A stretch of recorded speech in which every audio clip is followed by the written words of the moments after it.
Hello.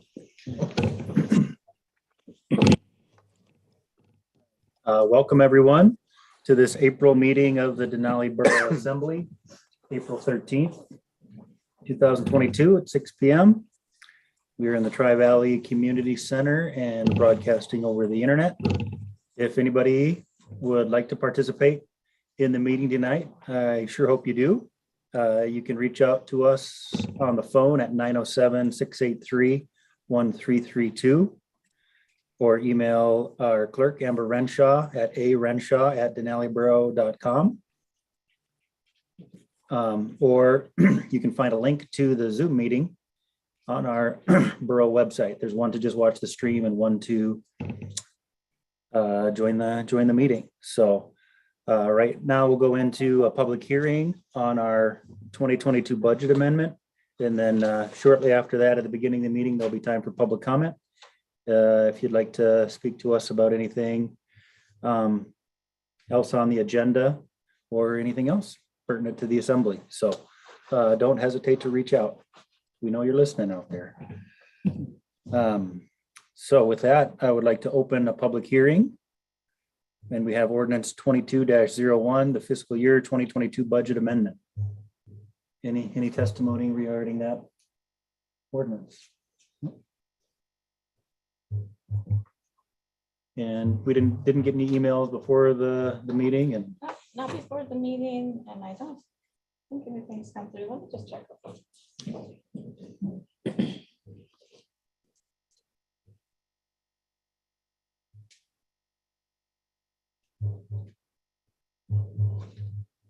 No, nothing's come in. okay, so we'll close the public hearing and go into our regular meeting. And I'd like to ask Mayor Walker to help call the meeting to order with the Pledge of Allegiance. Glad to. All here. I pledge allegiance to the flag of the United States of America and to the republic for which it stands, one nation, under God, indivisible, with liberty and justice for all.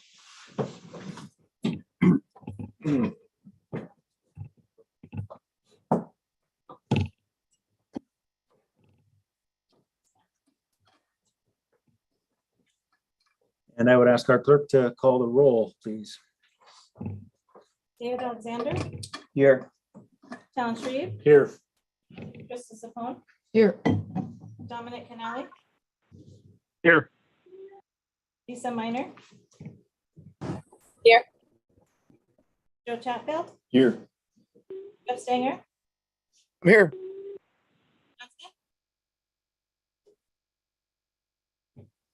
He's there. Mark. Here.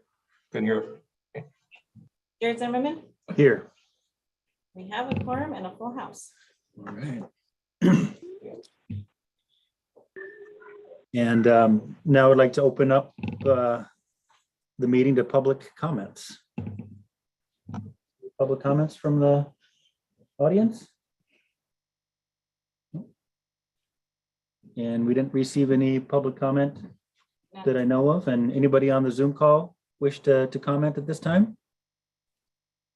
This is Seamus at all, and I'm not sure what the order of the meeting would be, but I think this might be the appropriate time since there's not necessarily a partner minutes here.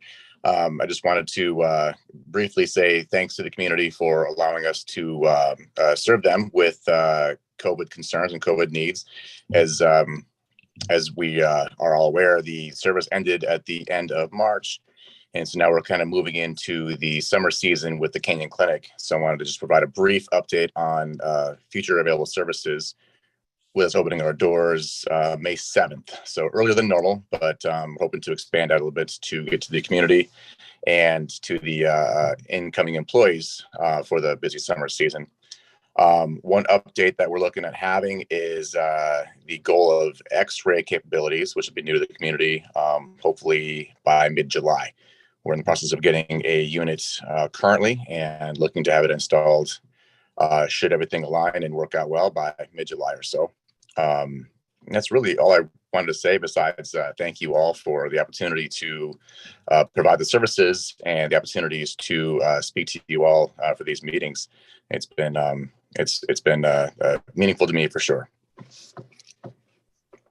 Okay, yeah, thanks again for joining us tonight. Thanks for all your work over these last couple of years, and especially for me, thanks for your willingness to speak to us frankly and answer questions and provide that public service as well, which I think has benefited all of us that have at least attended and listened in the meetings. So. Absolutely, my pleasure. Look forward to seeing you guys around this summer. Any questions at all before I sign off? No.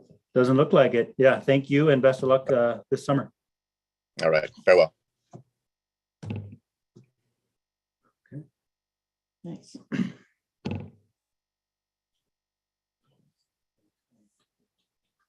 Okay, if there's no one else wanting to comment at this time, we have been doing our best to accommodate anybody that wants to chime in. So if you're having trouble reaching us now, get in touch with our clerk here over the phone or by email, and we'll make sure we can get you in, especially if it's about a specific agenda item. We can just bring in any comments during that time on the agenda. So, All right, with that, we'll close public comment and move on to approving our agenda.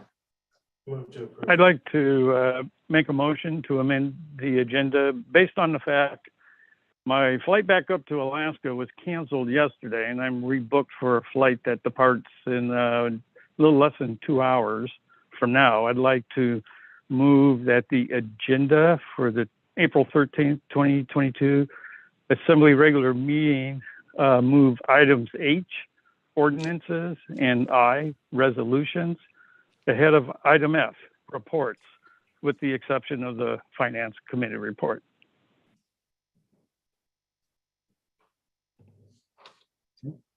Moved by Mr. Canali to amend the agenda. I'll second that if it's legal. Isn't it legal? That was my question. Yeah, that's your meeting. I don't see a problem with It's our that. meeting. Any problem? No. Like to have your input on those items, Mr. Canali. I guess, so it's been seconded. Open that up for discussion. Anyone opposed to amending the agenda as suggested by Mr. Canali?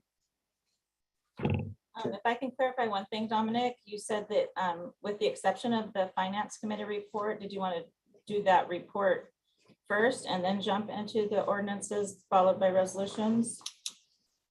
Yeah, based on there's relevant information probably coming from the Finance Committee report that ties to the capital improvement program ordinance up before consideration and action to the Assembly. Okay, great, thanks. Okay, we'll call that, yeah, so unanimously approve the agenda. And we, Well, we Don't- seconded the agenda and then he made an amendment. and no one opposed? Oh, he made the amendment. Oh, and then, And okay, then so now seconded. do we want to approve the agenda as amended? Yes. Okay. Anyone opposed to approving the agenda as amended? Did we have the motion to, The motion to approve was there. okay, and then we did the amendment? Okay, so anyone opposed to approving our amended agenda? Doesn't look like it, okay. So we will move on. Thanks for the pressure, We- Mr. Canali. We have the minutes of from last I don't know what month's that is. public hearing and regular meeting, as well as the special grant review committee meeting. The minutes, yes. The minutes, anyone like to, I would move move to approve the minutes from the March 9th regular meeting as well as the March 30th grant committee meeting. Second. moved by Ms. Apone and seconded to approve the minutes? Any discussion? Anyone opposed to approving the minutes? Hearing none, we'll call that unanimous approval. And that'll bring us to the finance committee report. And Ms. Apone. Yeah, thank you, Mr. Zimmerman. So like Mr. Canali alluded, the Finance Committee has met in between our meetings here. and we have a couple updates for you. Like he said, the capital improvement projects list before you this evening is different. I don't know, for those of you that may not have seen it before, we've kind of revamped the structure of it. We decided to, it was presented to the Finance Committee at our last meeting in an effort for the staff here to feel it out, see what we thought before bringing it changed to the evening or to the meeting tonight. So the three of us, Mr. Shreve, Mr. Canali, and I did get a sneak peek at that document.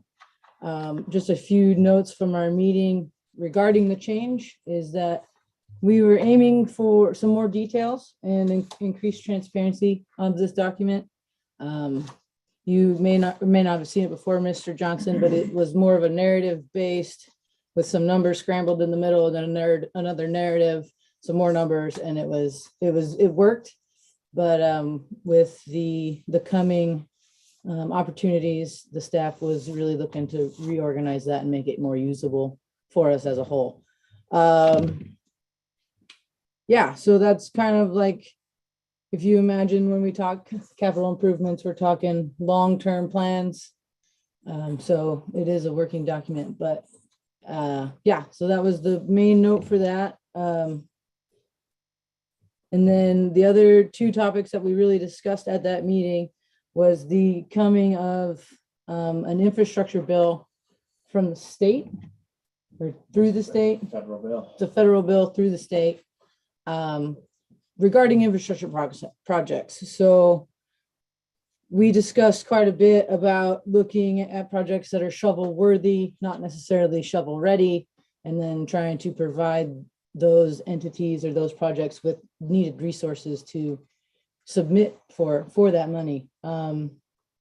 It's a 5-year window with yearly deadlines, annual deadlines. So it's not something that we really need to scramble after to do. It's something we can really kind of take our time and really evaluate what our priorities are as a community prior to those submissions. It's very exciting. I'm sure somebody will have another note on it from his experience at AML. But then the last note was just that while we were looking at the allocation for our investments that is before us again tonight, we noticed that there's a discrepancy in some of the languages.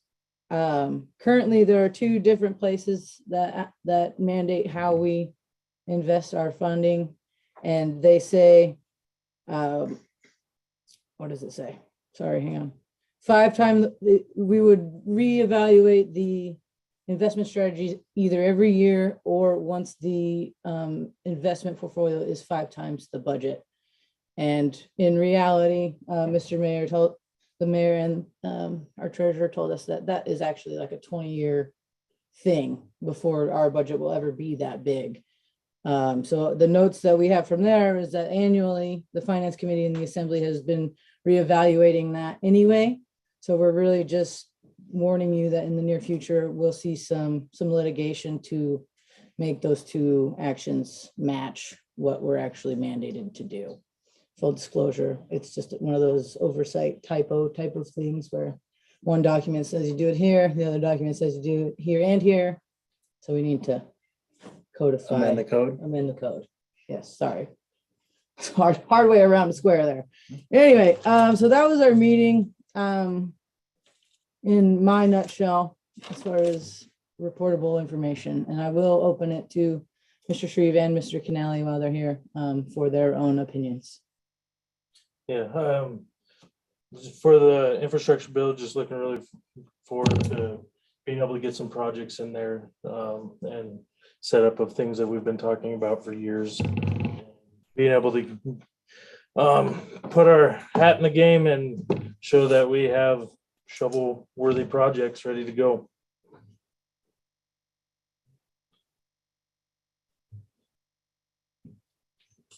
All right. Thank you, Finance. He's coming. Nope. He just unmuted himself. Mr. Canali? Yeah, I think Ms. Apone captured it well. And as well as Mr. Shreve. I would just want to add a big thanks to Ms. Volberg for the work she's done in capturing the capital improvement program in a manner that will give us better readability, trackability, and it just lays it out and is consistent with some of the other boroughs statewide, particularly the Fairbanks North Star Borough, and how they manage their capital projects. So just a big thanks to Ms. Fulberg. Thank you. And thank you to the Finance Committee for your work and for your report tonight. That'll bring us to item H on the agenda, and that's ordinances, and we have 2 draft ordinances. First up is Ordinance 22-02, the fiscal year 2023 budget. Is there a motion to introduce? Move to introduce fiscal year budget. Ordinance 22-02.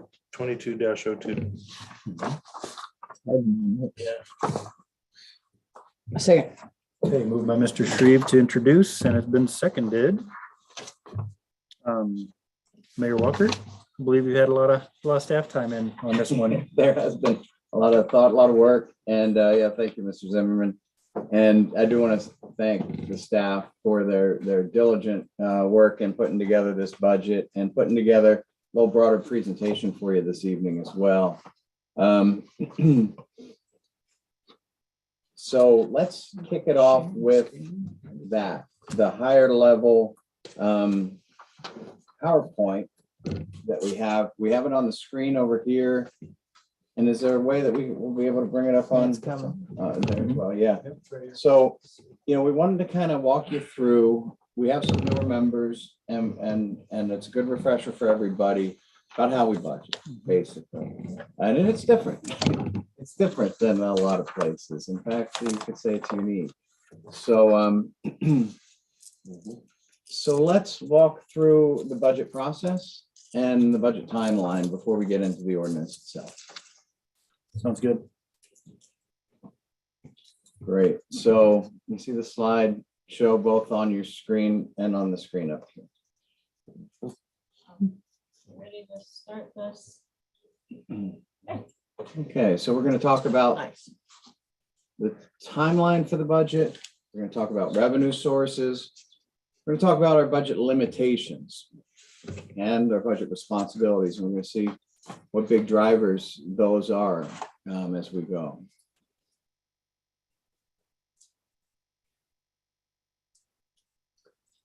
I can't see you, so. Oh, Okay. you could give me the nod and I'll give you the. Okay.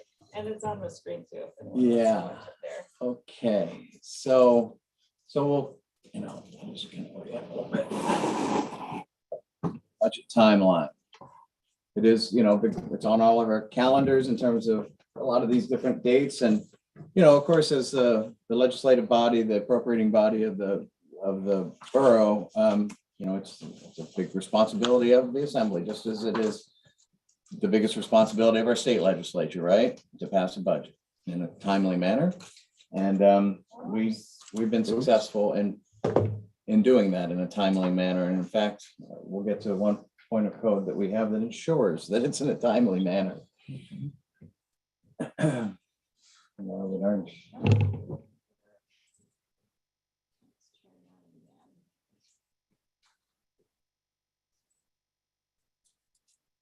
we go. Everybody see that now? Mhm. All right, so. Okay, so some of the budget numbers that we're going to talk about are actually calculated on January 1, but those statements come later in January. So, but the first for the public is in February, grant applications are made available for the Denali Borough grant programs throughout the month of February. Those nonprofit organizations, those service organizations have an opportunity to work on their grant application. And at that time, borough staff is meeting through February in developing the budget amendment that you've already introduced, and we start on that first, and then we start incorporating the meetings for the FY23. And then when we move into March, on March 1st, those borough grant program applications are due. Meet with the finance committee regarding the permanent investment fund and capital improvement project list. The assembly introduces the budget amendment, and so that introduction is not fixed, it's not fixed in code. It's a good practice that we can, amend our budget throughout the year, right? In practice, we don't like to have continual amendments, and we find it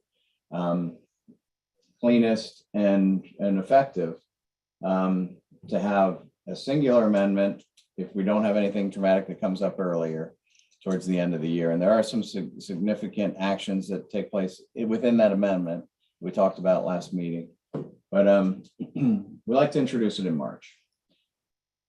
And this March, the Assembly also held and sat as the grant review committee, held that grant review meeting, very important part of our budget development. And then we'll be able to plug those numbers into the budget that we've been developing, right? So here we are in April. The Assembly introduces the next fiscal year budget ordinance in April. We've received the request from the school district. There are other things that ride with the budget, the CIP list, the capital improvement program, that 6-year capital plan, which is really it's a project plan, and it's also a financial planning, device document that's going to ride with the budget as well. So we introduced those in April. The public hearing on the budget, on the FY23 budget, will be next month in May. And it's like any other ordinance, it's possible to pass the budget at the May meeting. There's no harm in carrying it forward to the June meeting. And if for some reason the Assembly is unable to meet, if for some reason there's not a quorum by code, the budget that is on the table at that time passes on June 15th. So we will have a budget come July 1st, beginning of the fiscal year. And so there have been years where we passed it in May, years where we passed it in June. The last couple of years, we've definitely used every minute we could as things were changing so rapidly. And in general, later, you have more full information. Also, there's 2 full public hearings on it by passing it in June as well. And that's the timeline. We'll move on to revenue sources. All right, you've got a list of revenue sources. They have changed a little bit. The top 2 haven't. The top 2 are what we established when we became a borough in 1990. The 2 revenue sources that we established at that time: an overnight accommodations tax and a severance tax of raw material in the borough. We receive federal and state payments. The payment in lieu of taxes is from the Department of Interior for Department of Interior lands within the borough that are non-taxable. That payment in lieu of tax.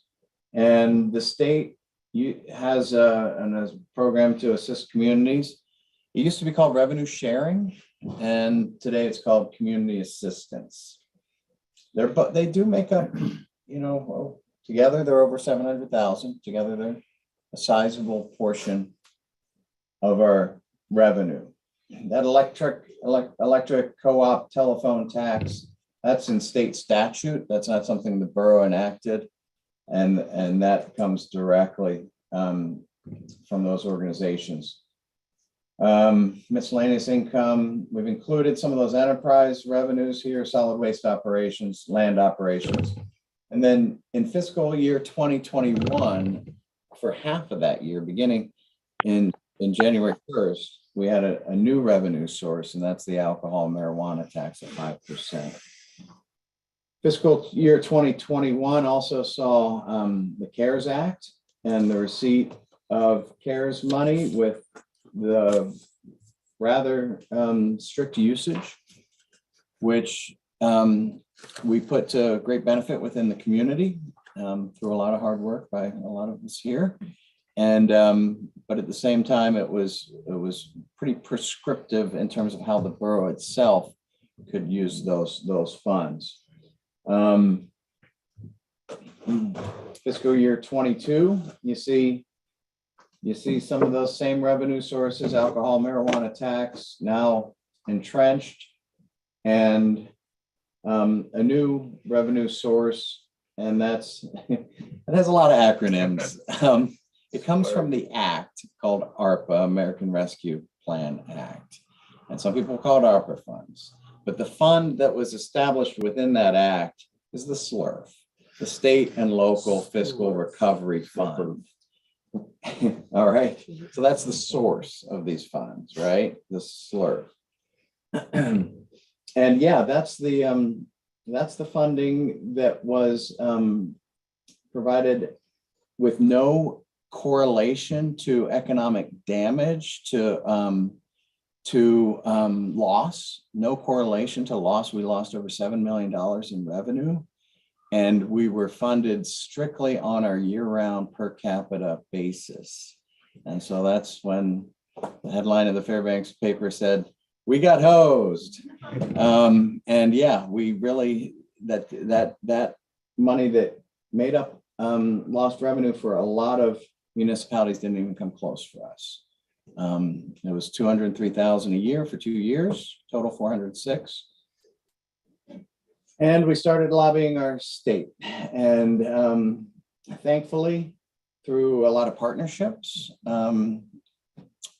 and receptive legislators, both Representative Cronk, Senator Bishop, and they, together with the whole legislature, put together a program to help support municipalities who suffered severe revenue loss. And that has a whole host of new acronyms. That's the LRGRC. That's the Lost Revenue Replacement Grant Program from the state, but it's the same money. It's the SLRF, because it's the usage of the state received 1.1 billion of SLRF, and they dedicated 50 million to Alaska's municipalities who lost revenue. So ultimately, it's from the same fund. We can call it by different initials because it came a different way. It's ultimately the same source.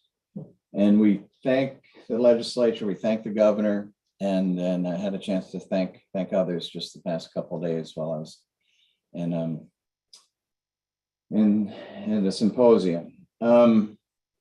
So now we move into fiscal year 23.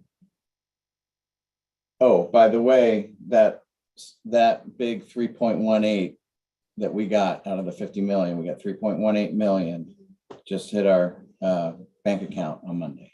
Big day, April 11th. We're okay as of April 11th, thanks to our partners, the state Woo-hoo. and federal levels. Yeah.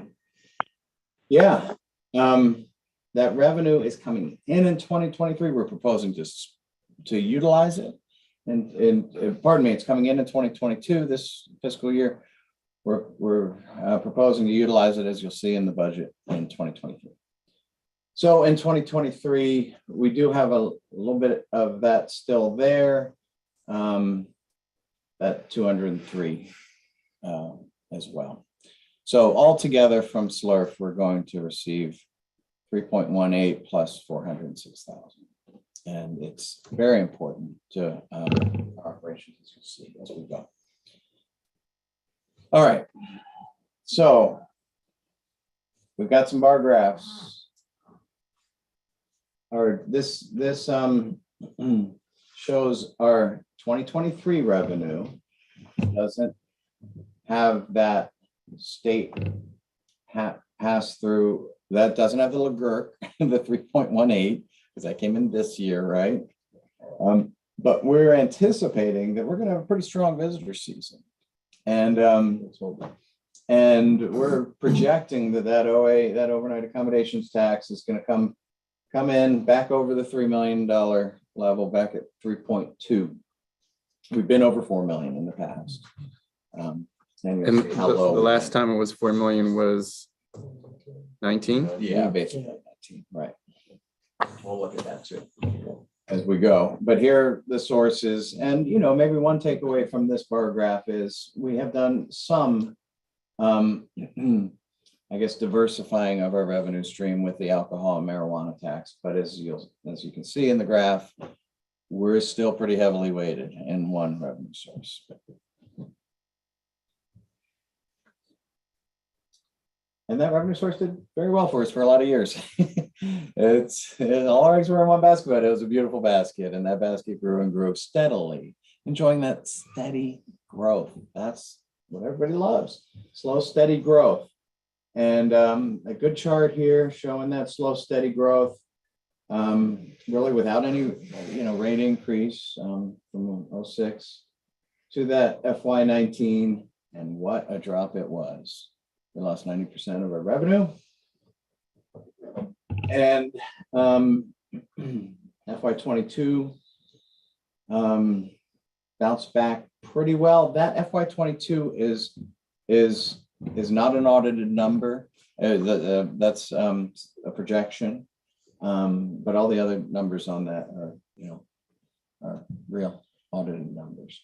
So we bounced back about 50%, but still it's 50% down from what it was. All right, now let's talk about budget limitations. We've got a number of them, and they're somewhat unique. For one, forward funding. Budgetary reserve, we'll talk about that.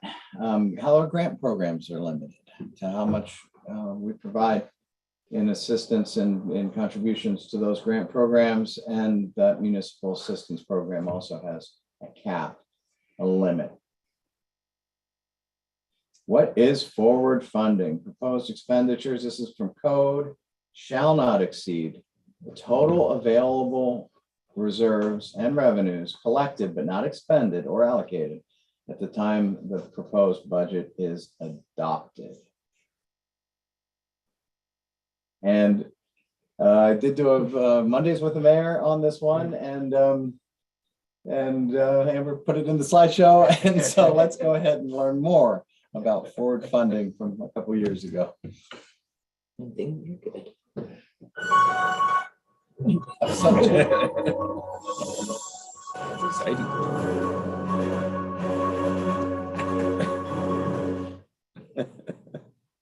All right, welcome to another installment of Mondays with the Mayor. Here in the Denali Borough office, I'm Mayor Clay Walker, and happy to share more information about the Denali Borough.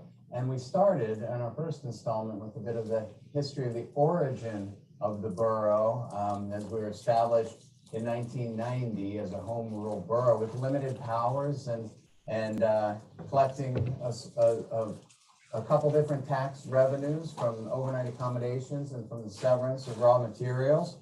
And we've operated almost 30 years down the line. Well, due to the way we were set up. And at the beginning, the founders also put forward a new and different fiscal conservancy measure, which has served the borough so well over the years. And that is a requirement that we can't spend more than we actually have in the bank. Because when we started, we saved some of the seed money that we were given from the state to become a borough, and we forward funded our government, spending what we have from last year for the next fiscal year. And in fact, it's a requirement in our code that proposed expenditures shall not exceed total reserves. And we put it in our annual budget allocation ordinance every year, and we identify that number. What's the number that we can fund to? We don't always fund all the way up to the maximum, but it's such a unique aspect of the Denali Borough when I go to statewide conferences or even a national conference. Nobody can think of any other county in the entire country or borough in the state that does this. And even the ones with a lot of money, like say Valdez, can't do this, can't get to that point, a whole year's funding ahead. That's where we are and are going to stay due to the interesting and well-serving forward funding mechanism that does always limit borough spending. And that's another reason we need to be looking ahead while we fiscally plan. There are some tax ordinances on the November ballot, which would take effect if passed by the people in January of 2021. And most of that summer would actually be in fiscal year 2022. So those funds, if approved by the people, would be available to address our needs in terms of capital needs and in terms of repairing the schools and in terms of taking care of our responsibilities to fund the schools. Those monies would be available in 2023. So we were set up in a way that we need to be looking forward. We need to be reading that water up ahead and seeing how much money we're going to need in those years ahead, because forward funding requires good financial planning. So that's a little bit about an important fiscal aspect of the Denali Borough. We are the only county in the whole country forward funded. And hope you've enjoyed this Monday with the mayor and look forward to seeing you next week. Thanks. Only, The only one. the only one. I gotta Only get they back to would pay those, huh? attention. They were fun. I watched that one. So that's why it was really good that we got the money in the bank. That check. Would have looked a lot different. It would have looked a lot different. But it's actually not, we're going to talk about that. It's actually not within that calculation. It wasn't in the bank on January 1st, was it? No. So here's how we calculate forward funding. The next piece, how we calculate it, we take straight from the audit. We take the unassigned fund balance, take total revenues. Look at that total 2021 total revenue line. Wow, that is low. I mean, we talked about how much we take in the state and federal, and then we were hitting 4 million in OA, and this is our ebb year, right? Our lowest sum, and it results in our lowest forward funding number, 4.6. We used to see in around 7 million there.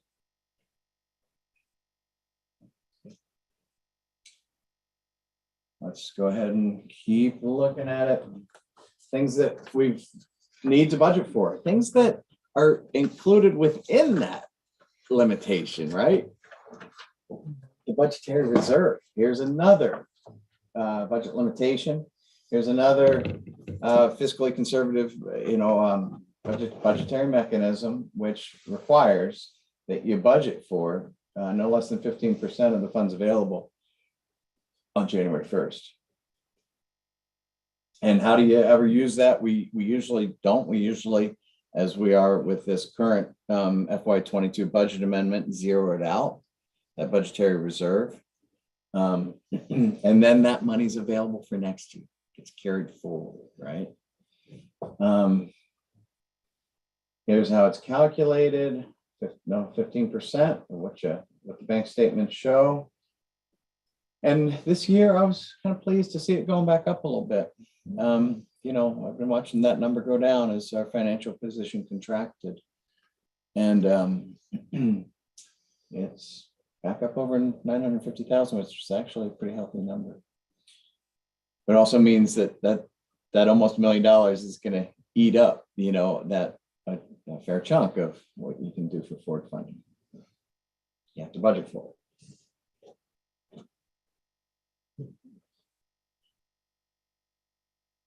And the cap on the grant programs shall not exceed 9% of those funds available.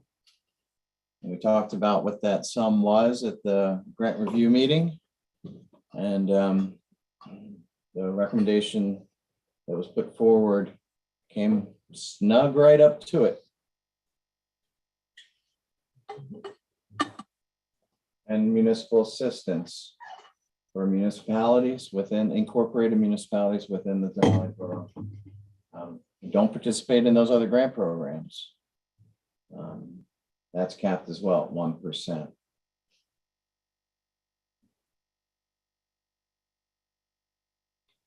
Which comes in at 63,000 this year. All right, so then, yeah, this is our worksheet. We put it all together. We put it all together in a worksheet with forward funding and those budget limitations. A deeper look in our budget process. All right, any questions about that or where we're at so far? Okay, all right, let's talk about budgetary responsibilities. We have a number. Primarily, the biggest responsibility we took on by becoming a borough in 1990 is to fund education. To fund and that has a couple of components to it: the mandatory, the required local contribution, and the additional allowable contribution. We took on the responsibility of solid waste, and with that comes a closure fund to close out and care for our solid waste facility.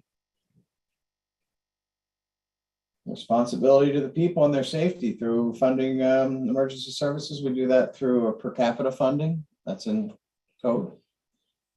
And we do pass through state funding, revenue sharing to those emergency services organizations as well. And that is shown in the budget as an expenditure. And of course, we have a responsibility to operate, to carry out the collection of taxes, and to carry out planning and platting responsibilities, and others that have been asked along the way. So, school district funding, that has those two components. The required has that correlation to property tax. Property tax, what? We don't have that here in the Denali Borough. That's right. We do not impose a property tax, but the state assesses property within the Denali Borough, and we're responsible for the equivalent of 2.65 mil, mill rate, property tax rate of the full and true value of taxable real property. I think we'll be looking at those sums, but know that it's been going up, and we have another Mondays with the Mayor coming up. Okay, I won't go too into it because we've got another Mondays with the Mayor teed up on school funding. I couldn't say it better myself.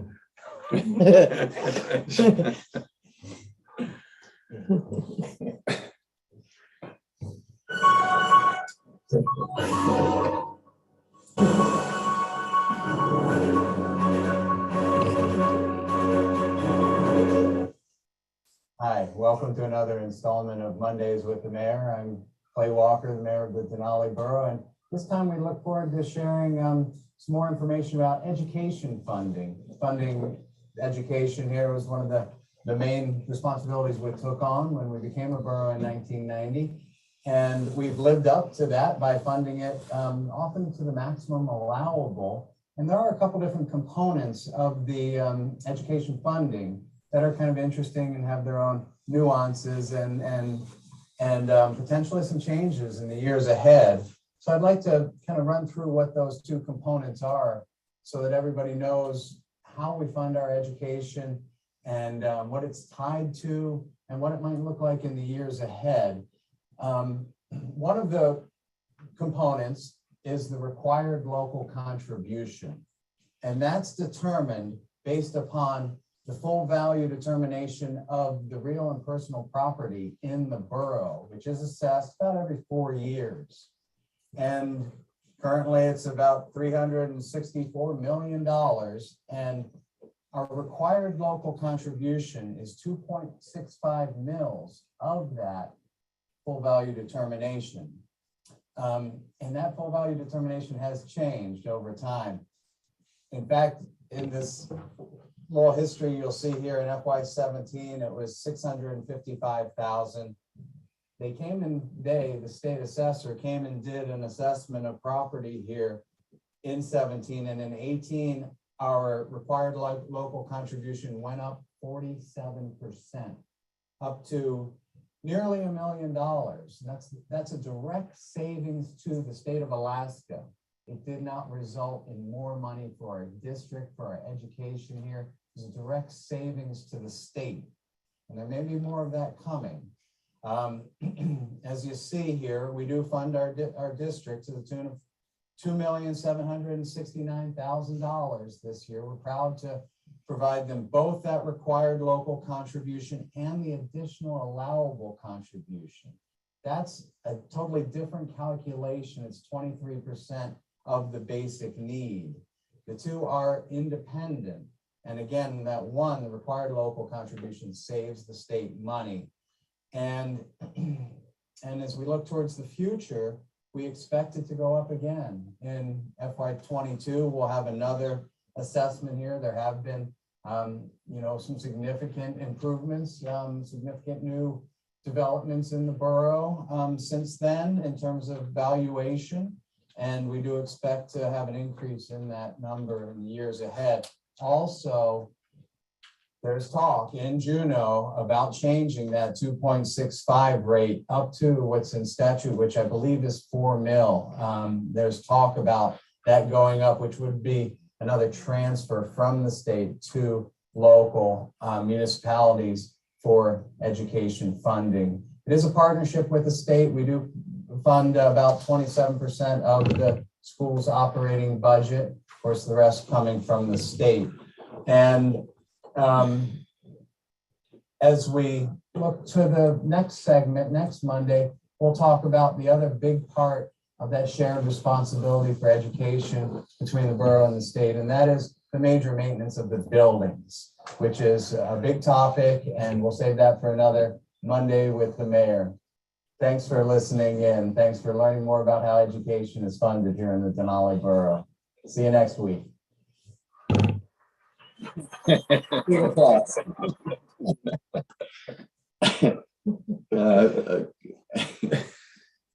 Thanks, Amber. And a couple updates, that was from 2019. Yeah, thanks. A couple updates from that 2019 presentation. Increasing that 2.65, which is in statute, and it was 4 previously in statute. Increasing that rate is not on the table right now. It was talked about at that time. And I mentioned the full value determination of real and personal property at that time. We did recently hit over 400 million. It is continuing to rise. All right, so let's look at another bar graph, and thank you, Madam Clerk, for your work on this. I haven't And seen that one yet. I updated it. yeah, thank you. I know you updated it. Appreciate it. Appreciate your work on all this. And so we've got a graphic demonstration of both the mandatory and the additional allowable, and which we've always used general fund funding for until the last couple of years, where we were able to use some relief funding within the bounds of the programs. And the current relief funding that we have through the SLRF doesn't have, because it's to replace lost tax revenue, doesn't have as many constraints. It can be used for general governmental services and to maintain governmental operations. And we're going to be proposing in 23 to use relief funding.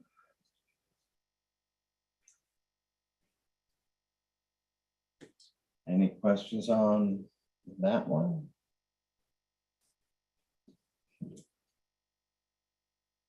All right, well, let's keep moving. Solid waste closure, another responsibility. We're not only all of us here in the Denali Borough are responsible for the closure of our landfill where our waste goes.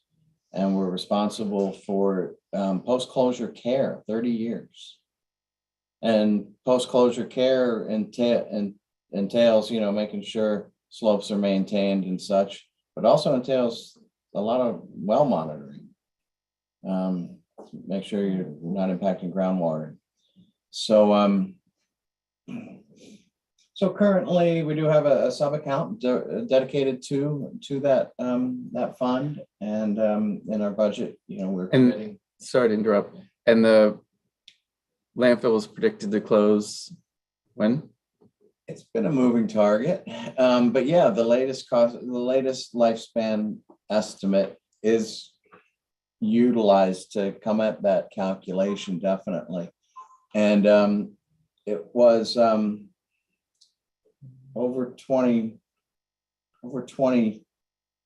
25 years From there. Yeah, we actually did some redesign and combined small pits to make larger pits and to make it last longer. So the lifespan did get extended out, because when it was first constructed in 97, they thought it was going to be 30 years from then. But now we're still thinking it's about 30 years from, I think it's about 30 years from now. Unless things change. I mean, waste stream can, if it increased significantly. Right. All right, so moving on, emergency services per capita, another budget responsibility. We do have in code that we will provide for the enhance public safety by providing a per capita, per person dollar sum to the fire service areas and the EMS service areas. Currently, it's $14 per person for fire service, $16 for EMS. And revenue sharing is that pass through from the state, what they call community assistance, to those unincorporated communities who provide those levels of service, and it is those service organizations. We pass that resolution each year, identifying those organizations who receive the state funding. So let's look at them together. The responsibilities and limitations. They add up.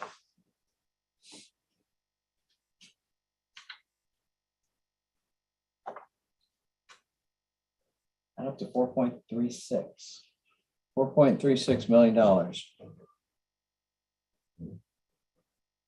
in responsibility to others, basically.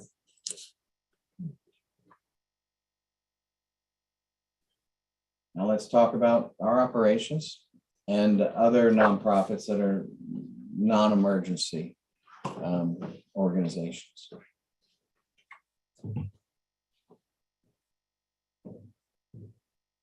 A home rule charter statement. We, the people of the Denali Borough, in order to provide for local government responsible to the will and values of the people and the continuing needs of the communities within the borough, hereby establish this home rule charter.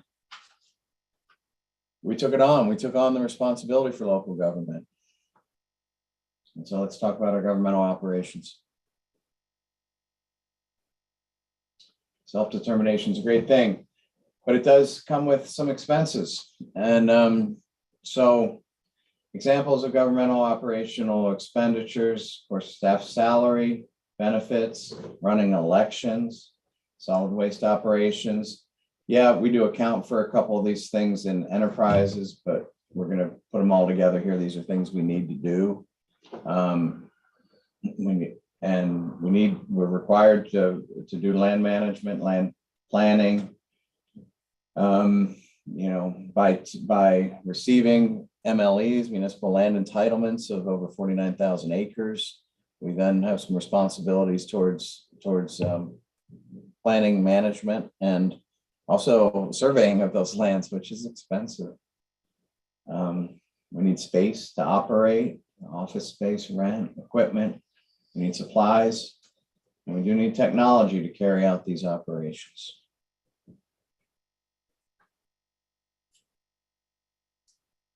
The non-emergency nonprofit grant funding and their libraries and community organizations.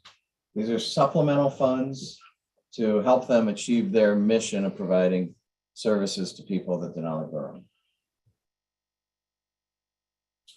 Examples: the Visitor Center, the Chamber, Healy Hockey, our community libraries, Community Center, Preschool and Learning Center, Railbelt Mental Health, the services they provide here, homeowners associations. And we do have some newcomers, some longstanding nonprofits who are newly participating in this program, the Healy Valley Lions Club and Neighbor to Neighbor. Let's look at a little breakdown of the by fiscal year. See, a lot of the numbers are pretty steady, except for that, of course, the COVID years. We did utilize CARES monies to support those nonprofits that year. And then this current fiscal year, 2022, such a lean year, everybody got to keep the lights on, $5,000 contribution.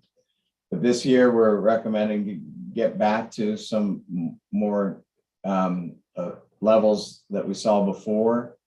And together with some, pretty generous levels and some newcomers to the program, it does add up to a lot, over, nearly $150,000 proposed for FY 2023. So let's look at how these break out.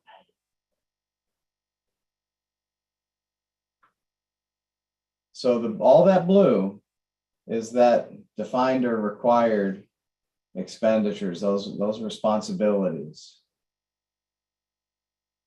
And it is the majority of the proposed budget. In the red are the governmental operations and the nonprofit non-emergency funding, just 2%.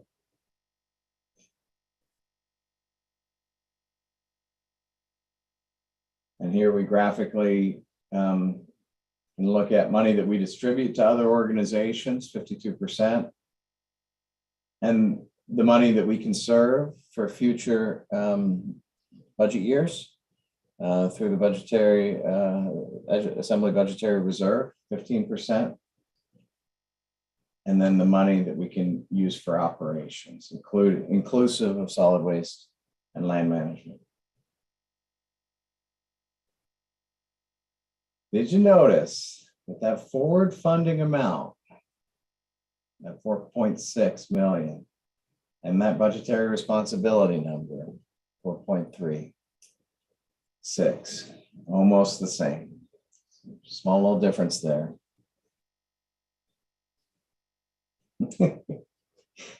Ever put a few new slides in here? You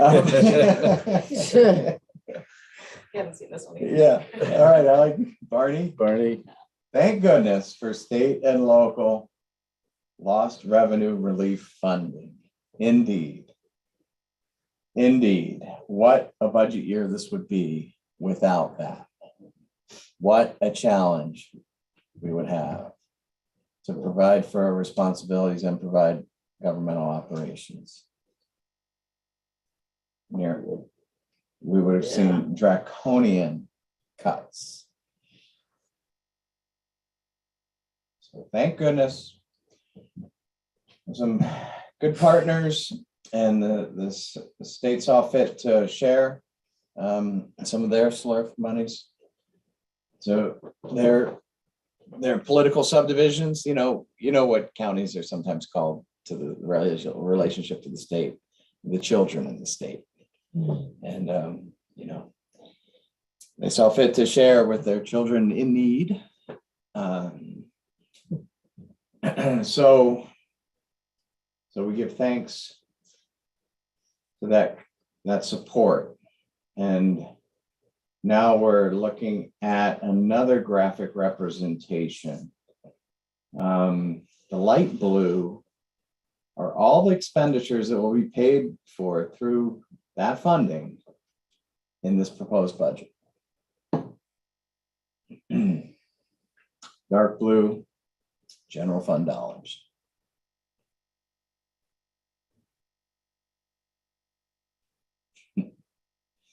Ooh, the flow chart. I like this one. The flow chart from the bottom up. The forward funding number.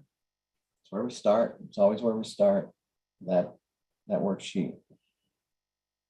What are those budget limitations? And then what are those responsibilities? What's the school going to be asking for? And what do we need to put for landfill closure?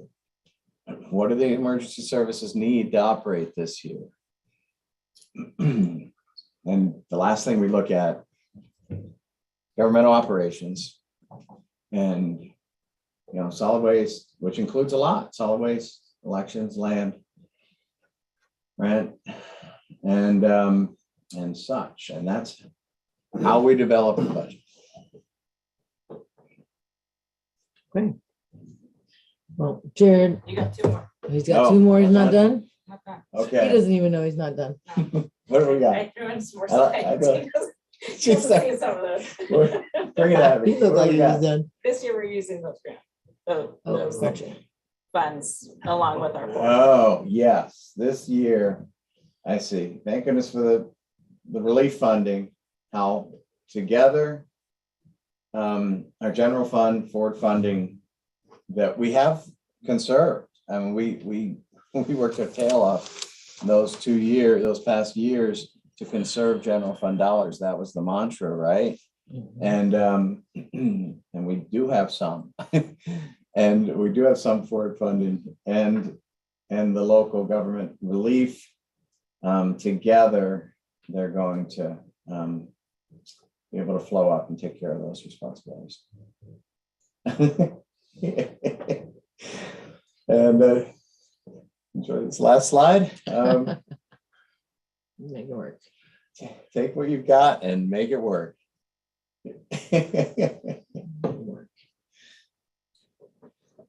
And that's what we've done in the 2023 budget.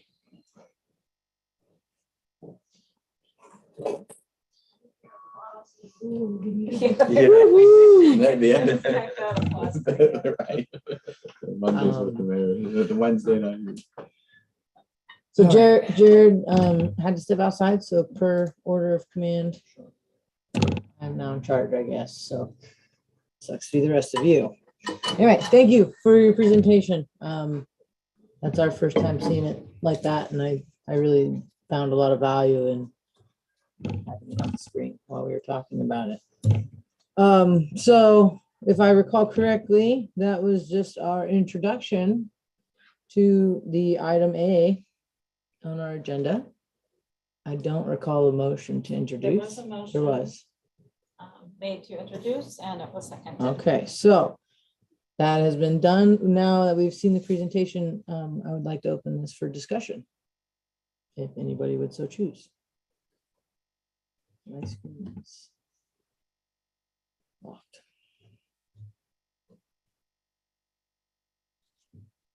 No discussions?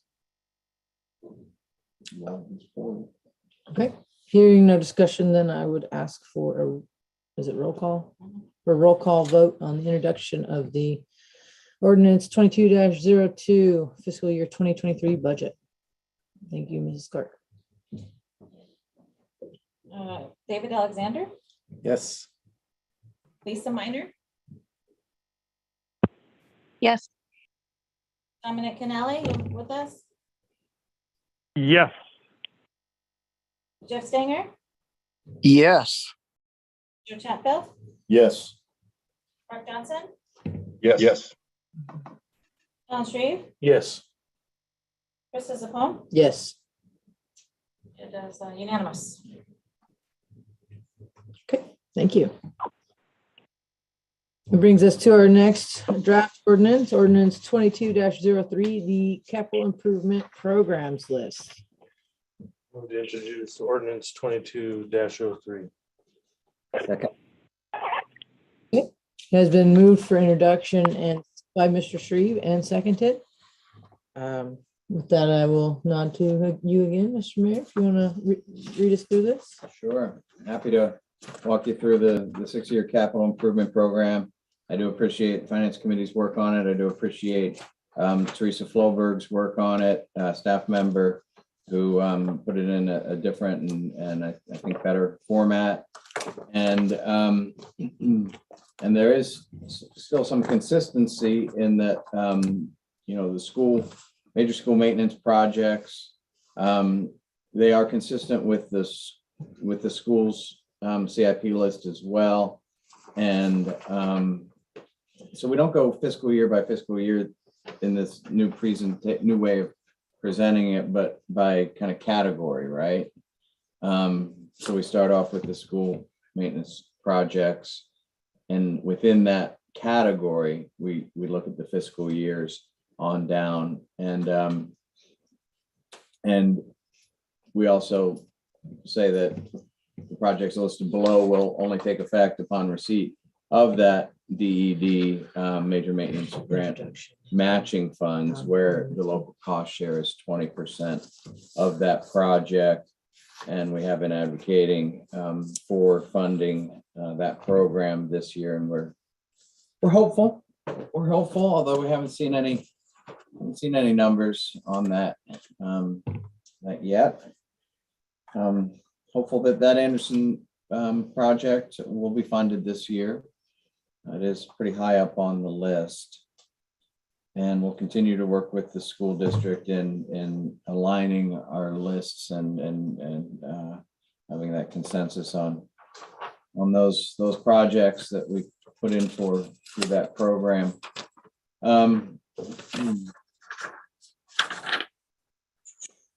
Then we go to, and at the bottom of that grouping, again, it's a fiscal planning document. You'll see what those contributions would be, what that 20% of that project would be, and then what our major school maintenance reserve fund would be should those projects come to pass.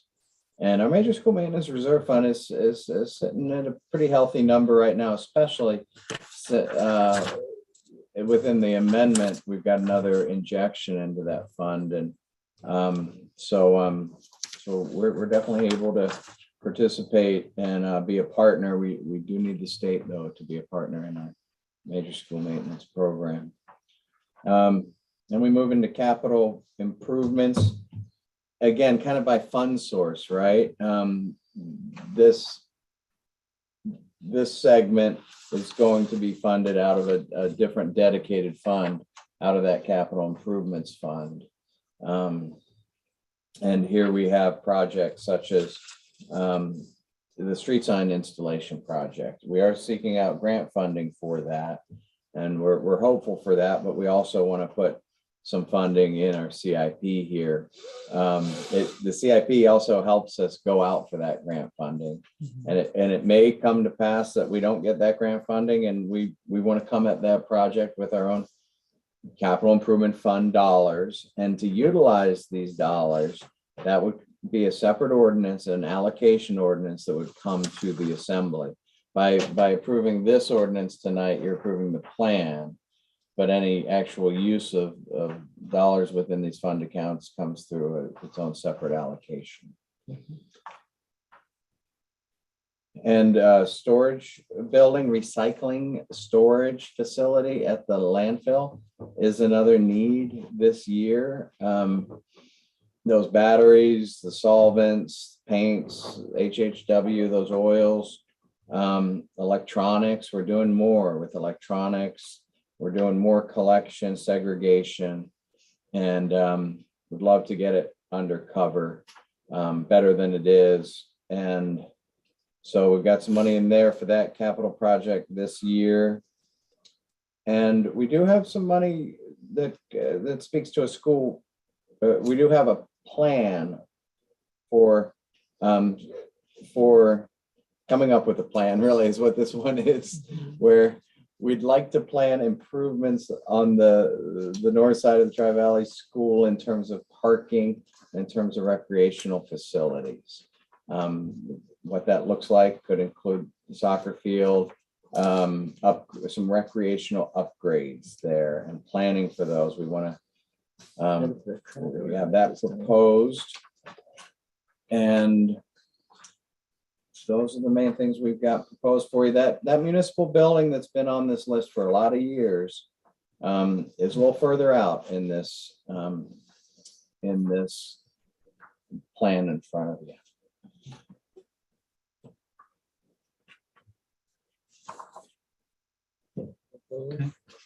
All right, thank you, Mr. Mayor. Sorry, I had to step out there for a minute. Thank you, Ms. Zafone, taking over.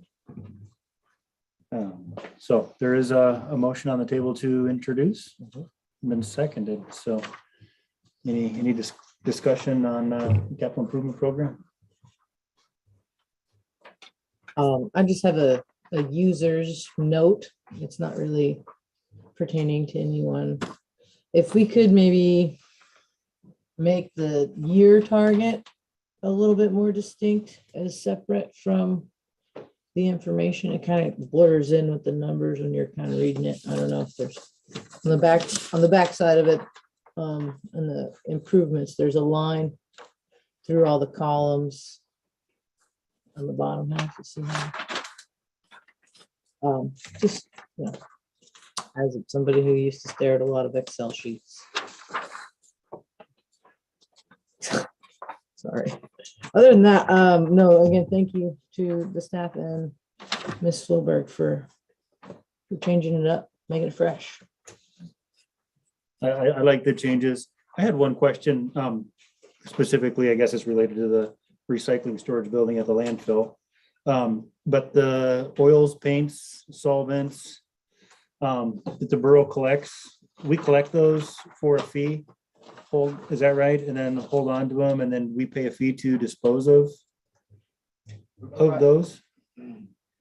For residents, that we don't allow commercial care users to bring in their HHW, household hazardous wastes, which include oils and paints and solvents. But for residents, we do provide that as a service. And yeah, it does cost some money. We've been Does that balance out pretty well? Do you know, like fee wise for service? Yeah. Balances out pretty well for the potential Residents. impact to the groundwater monitoring. Yeah. That's where it balances. Yeah. Our But, 99% score. We and the way we've been managing it these days with 55-gallon drums and using different techniques to dry paints that are allowable to dry, latexes. We dry those out, and those are safe and allowable to go into the pit once they're hardened. We do that. We take all those measures and run it as efficiently as possible, especially with consolidating oil paint. And yeah, it used to be that we put $10,000 in the budget every year for removal of household hazardous waste. We would have, a contractor out of Fairbanks come down, just like the businesses do here, right? Mhm. You know, what are they doing with all their stuff? They're having the same outfit come down from Fairbanks and take it for them. We do the same, and actually these days, to be more efficient, we're bringing stuff up to Fairbanks too. And we're doing electronics now, TVs. So that's new and a new burden for driving them up. But they are accepted up in Fairbanks. And yeah, we're keeping those metals potentially out of the stream as well. So We reuse the oil too. it's a for heat. service. Oh, and then, yeah, in terms of heating oil, you bet. We have a We have a waste to energy program where we do burn oil, used motor oil. We have been we've been burning used vegetable oil as well and accepting that. We're pretty low on it right now, actually.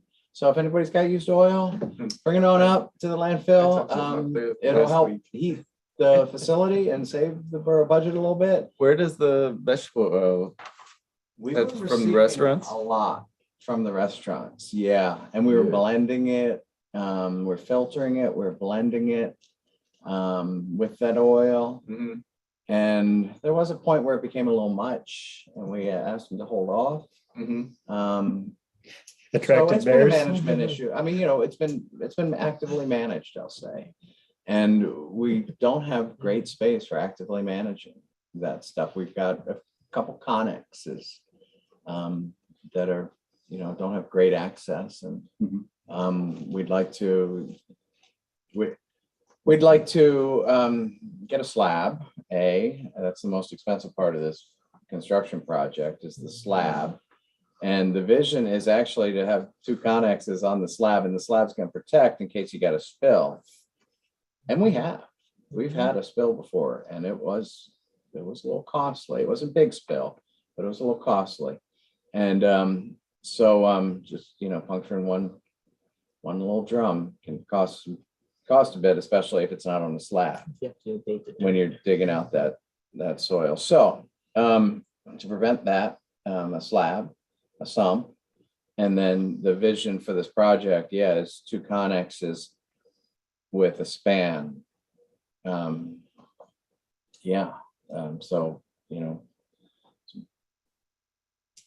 That's what we got going right now. Yeah, sounds great. You could, and we do have that Zoom boom that could pretty well. It's a big improvement from what we got.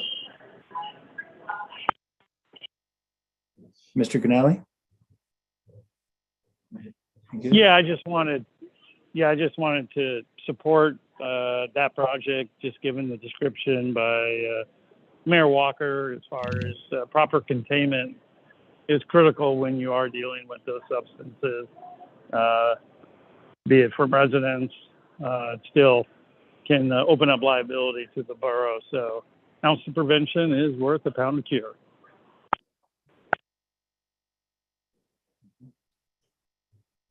Any other discussion on the capital improvement program? If not, I'll ask for a roll call vote on introduction, please. Dominic Canali, Yes. Yes. Yes. David Alexander, Yes. John Shreve, Yes. Lisa Minor, Yes. Mark Johnson, Yes. Krista Zapone, Yes. Jeff Stinger, Yes. Zimmerman. Yes. It's unanimous. Ordinance is introduced. Motion to postpone. Ooh, I didn't do that in the last one. We'll postpone them both. I would move to postpone the last two ordinances. till the next Second. meeting. Moved by Ms. Apone to postpone ordinances 2202 and 2203 to the next meeting. Yes. Seconded. Anyone opposed to postponing? Okay, we'll call that unanimous and bring us up to ordinance 2204, the draft ordinance for an allocation of parks and rec funds to provide an ADA compliant swing at the Mountains of Fun Playground.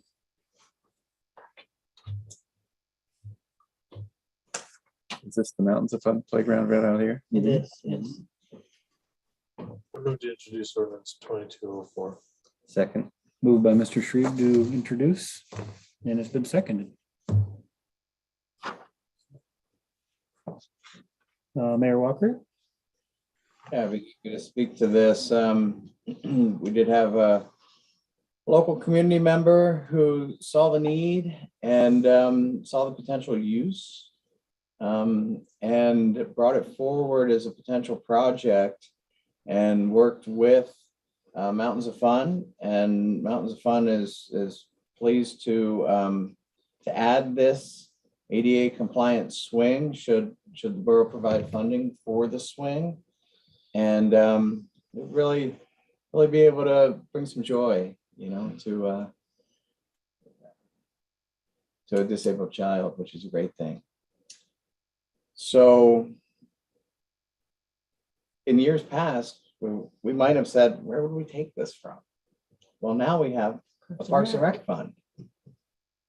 And so I think it's worthwhile use of our Parks and Rec fund. And I appreciate your consideration. I have a devil's advocate, I guess, kind of a question or statement for the group to consider. If we formally say, we're going to help become more ADA compliant, kind of is what that reads to me a little bit, which is fine. That's what that American with Disability Act is for. But does that set precedence for us to take a stance, say down in the canyon, where there's no ramps, or, I know that that's private property and that's different, but as far as, I'm just wondering. Yeah, I don't see providing funding for a swing to the playground to be taking on compliance with that act borough-wide. I hear you, but. Is Mountains of Fun a nonprofit organization? Or I don't know that they're a registered 501c3. They haven't asked us for money, so I haven't looked into it. okay. But I know they there's some. I know they put a lot of work into keeping that playground good. Yeah, for decades, a lot of blood, sweat, and tears.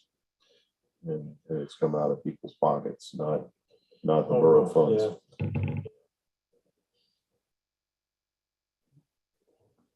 I agree. I'm just somebody who kind of pays attention to the pulse on Facebook, and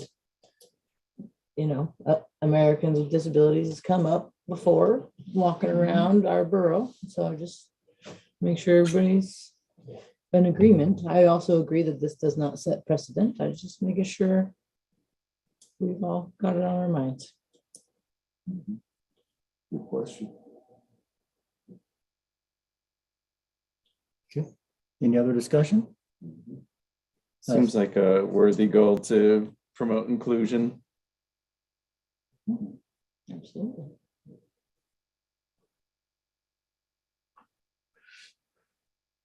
No other discussion. As for a roll call vote on introduction. Joe Chapel, Yes. Mark Johnson, Yes. Dominic Canali.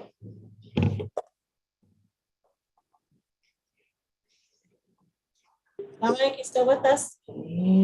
Yes, sorry. Chris Zepone, Yes. Jeff Stinger, Yes. Lisa Minor, Yes. Alan Shreve, Yes. David Alexander, Yes. Jared Zimmerman. Yes. That's unanimous. Ordinance is introduced. Motion to postpone. I'll move. Postpone. Second. Moved by Mr. Shreve to postpone to the next meeting. Been seconded. Any discussion on postponing? Anyone opposed to postponing? Hearing none, we'll call that unanimous. That'll bring us to pending ordinances. And we have the fiscal year 2022 budget amendment. That's ordinance 22-01. Did not have any testimony at the public hearing. Has anybody chimed in the meantime on this one? I don't think so. No.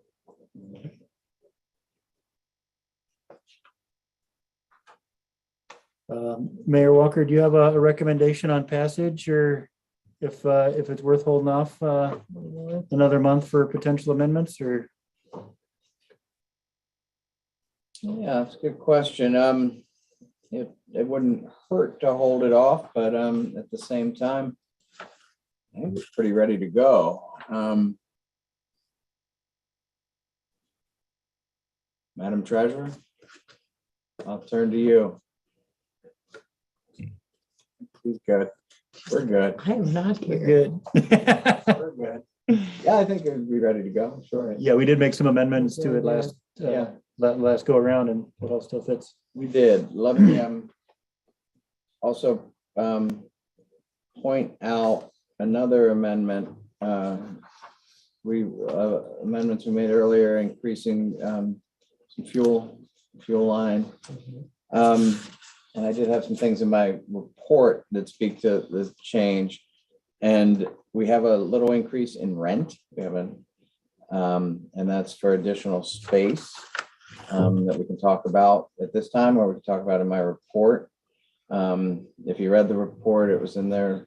But we have an opportunity in this building to utilize some of that old bank space. And I think it could be a really good opportunity and to move out of the planning room. We'd subtract that space, Mhm. but add Nice. the bank space, and also we need to do a remodel in there and get some offices with doors, which is a novel concept. And we've learned through COVID that actually, that can be helpful in terms of when we do more Zoom meetings. This open office environment with 7 people working up here can be rather distracting. And there would be a benefit to having a little more space and even a few doors.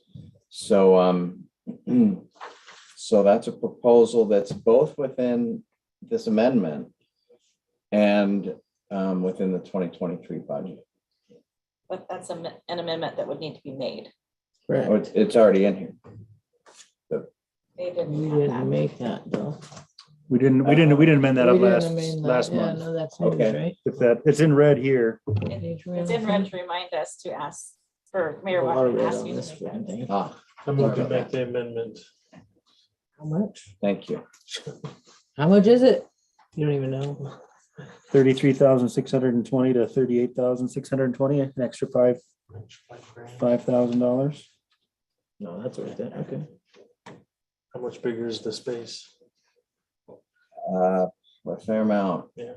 Yeah, I mean, I can imagine the printer having its own room, its own space, and there's a lot of It's a lot stuff crammed bigger. down in there. It'll be a good move. Cool. This is curious. Had some of those numbers. It's a lot bigger. Yeah.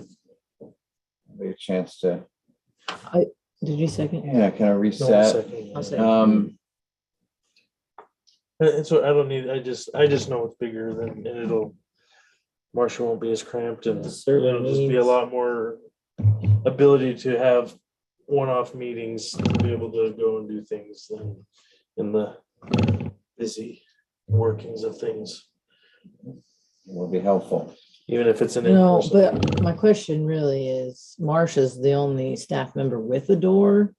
So are you guys gonna take that away from her? Because maybe we should call her and make sure she's okay with that. She's She's gonna move in there and have a door. I'm just kidding. Right. She just have a clear doors, everybody can see her. Oh, I'm sure she'll love that. That's, And I'm sorry, I should have caught that, that requires the motion, an amendment, and then I would think equally, the other change is the repairs and maintenance. That affords some remodel expenses to build some walls, and it might not be quite that simple, and this might not get us all the way there in terms of building these offices, and there are some sprinkler considerations, and we were, informed by building owners that sometimes remodels aren't as simple in this whole building than you first think. And it might come in a little more than just putting what you think of putting up a couple walls and a little bit of paint. So we're going to come at it in this amendment with we have a $13,000 increase in repairs and maintenance that can be used towards that project. If that's not, we might come at some rest if there is in the next budget cycle. Can we do both of them at the same time? You would have to amend your thing first. I move to amend my amendment to include both amendments with this amendment, The tune of It's a lot of the amendments. tune- to the tune of $18,000. Second, All right. The amendment will now include a line 4052, increase from $5,000 to $18,000 to go along with the increase in the rent line. Any discussion on amending that up and acquiring the additional space and remodeling for some offices? We're talking about expanding government now. Just kidding. Oh, just knowing the cost of stuff, because I've been Just the space. building stuff down in Indiana. That's pretty good price for putting up a couple of walls. It's not cheap right now. No. All right, anyone opposed to the amendment? Hearing none, we'll call that unanimous.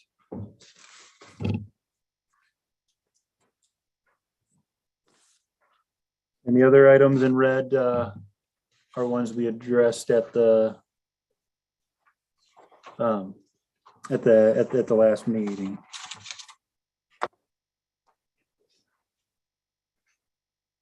Okay. All right, with that, the main motion is to approve the budget amendment. Any more discussion on that? If not, ask for a roll call vote.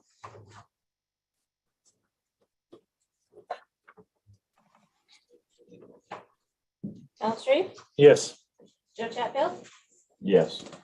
David Alexander, Yes. Lisa Minor, Yes. Dominic Canali, Yes. Mark Johnson, Yes. Krista Zapone, yes, Jeff Stinger, Yes. Aaron Zimmerman, Yes. unanimous. go through resolutions before bouncing back. All right, ordinance is approved. Budget is amended. And that brings us to resolutions. First up is resolution 2217, which is the permanent investment fund asset allocation. Motion to approve? Move to approve resolution 22-17. Second. Moved by Mr. Shreve to approve the resolution, been seconded. And any discussion? As we heard from the finance committee. Mayor Walker, anything to add? Our investment professional advisor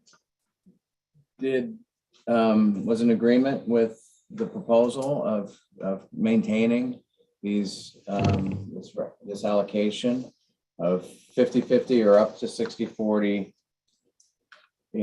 equity, government-backed agency, government-backed, basically stocks and bonds, 60-40 stocks and bonds. Like we're retirees. Yeah. Conservative. Better safe than sorry.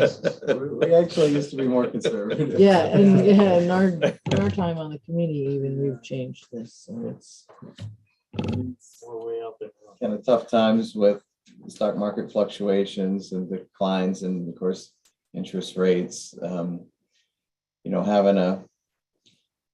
Sticking with a plan that does have that ballast of conservancy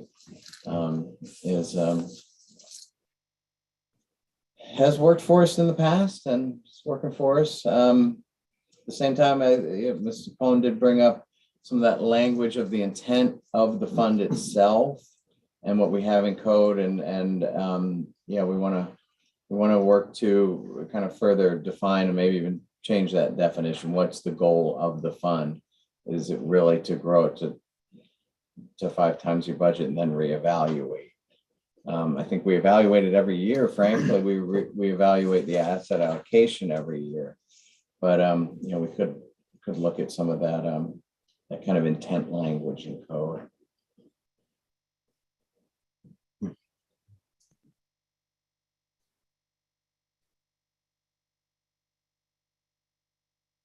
I guess I'd be, if, as we go into that, I'd be curious to compare it to the state's permanent fund Plan.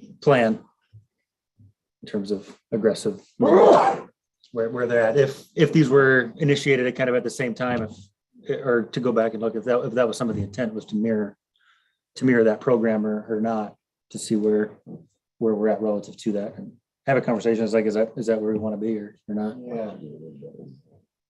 Yeah, I know that fund and its management has matured a lot and is rather diverse these days. And and ours has matured. Yeah, I mean, shoot, when I was on the assembly, I remember it being a $2 million fund. Now it's $4 million. And it's getting there. It's not quite what the state's got.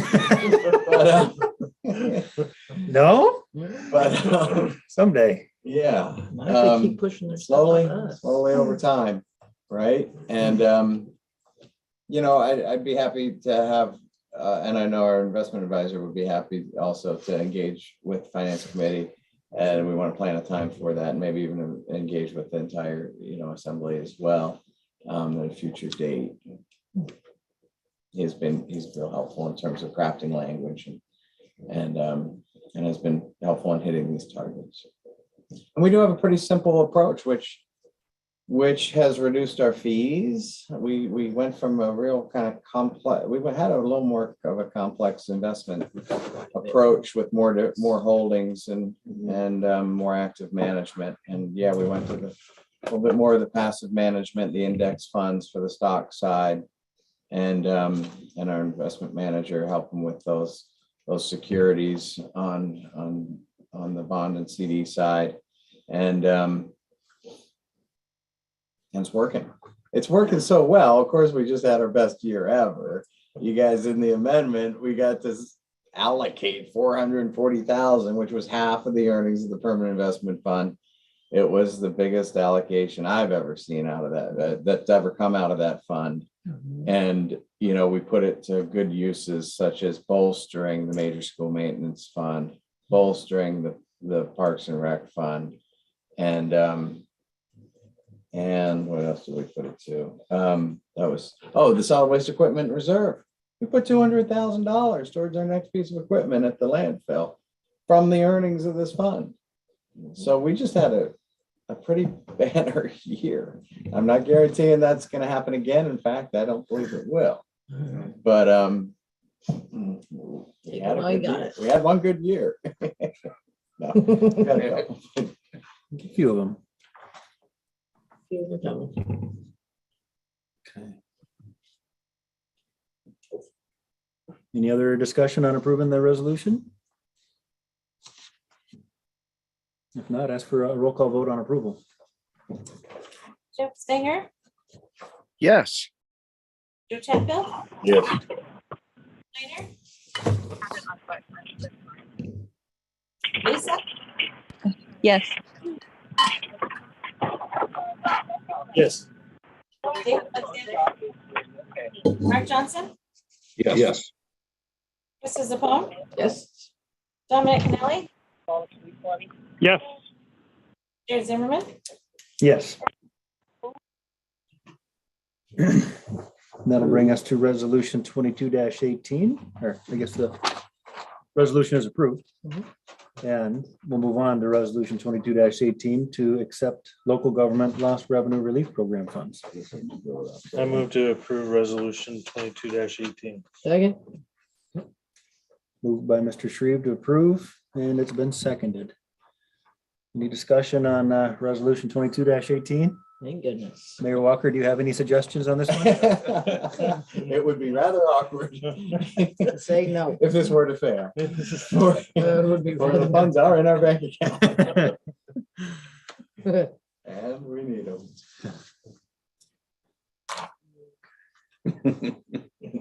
Any other discussion on this one? I would just like to thank, the mayor Mr. Shreve and anybody else who's gone down to AML for building those partnerships, I think you set a real nice precedent to make sure that we had somebody there and that it didn't finally pay off, but it paid off in a real big way when they saw our needs. I just want to appreciate that effort and encourage everybody on the assembly to attend an AML if possible.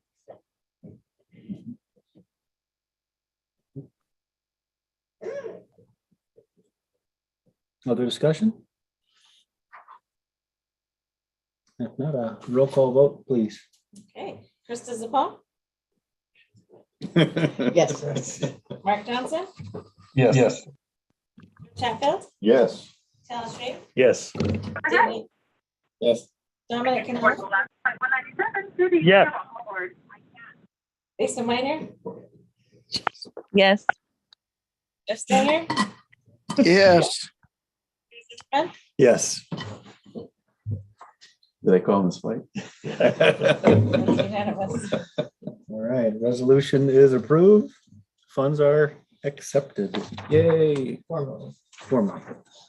Sorry. Mr. Already Rowe. accepted. No $3. Okay. Mr. Canale, you made it through the meat of the agenda. Congratulations.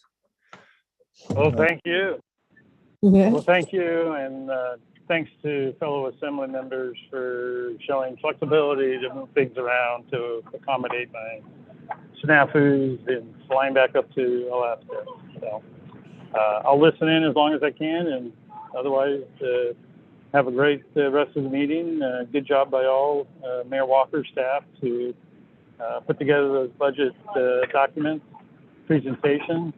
Sorry I was not there in person to see it, but nonetheless, thank you. Safe travels. Safe travels. Thanks for making it. And glad we can take advantage of all this technology. Put it to good use. Brings us back Raising the to bar for attendance, Mr. Canal. reports.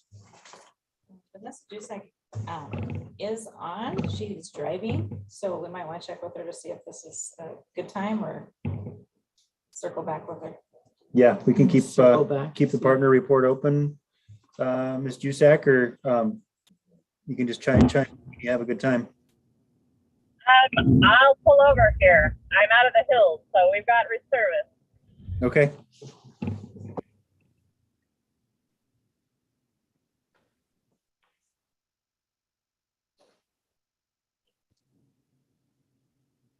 Okay. Well, my apologies for being completely unprepared. It's been a crazy few days. I got back this morning from the grant symposium down in Anchorage and spent half the day catching up on emails, and then just finished the first of an 8 series class. I was accepted into the newly formed Alaska Interior Business Accelerator Program, the first of its kind in the interior, and kind of a pilot program to build on for the future. And so tonight was our first class. It's every Wednesday for the next 8 weeks, and hoping to learn a lot of good things to improve the chamber itself and the visitor center, but also to pass on to our local business and nonprofits. So Mr. Canale's change in schedule worked great for me because I didn't get out of there till 6:15, and allowed me to listen to the meeting on the drive home and then be able to still do the report. So thanks. So on the visitor center side, we finally finished the magazine. It is at the printer, so should be in hand very shortly, and I am over the moon excited about that project. If I was at a computer, I'd screen share and flip through it with you, but by next meeting, hopefully you'll all have a copy in hand.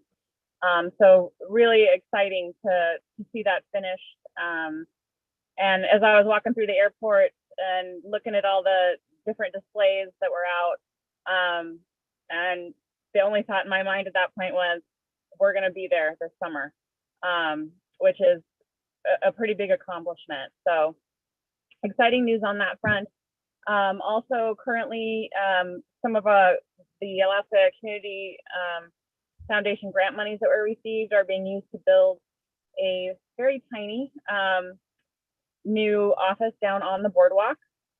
So it is our intent, if we can find someone to hire, to have somebody there 7 days a week from 3 to 8 p.m. when there's likely to be that a higher level of visitor traffic, with shirts on that just say, visitor assistance, ask me a question, and to be able to offer that on site as well. Also, our new kiosk informational displays have been sent off to the printer, and we're planning to install those as soon as snow permits. We are also making headway on preparation for some of that cleanup in the area. So some brush cutting, trimming back trees, and just kind of general visual improvement. I think it's really important as a tourist destination that we take a little bit of pride in what our visitors see and make those changes where we can. So we are looking at a possible work day down in the canyon. We certainly would accept volunteers for that, to help us get a jump start on all of that. So moving to the chamber side, a lot of work lately in workforce development. All these grant monies that are going to be pouring into the state for the infrastructure, from the infrastructure bill, are the opportunities are endless, and we are already behind in what we need as a nation in terms of workforce for a lot of the positions that are going to be responsible for building and designing and implementing that structure. And so yesterday, the second day of the grant symposium, I was there with both Clay and Teresa, and we kind of divided and conquered, and each took a different session to go to.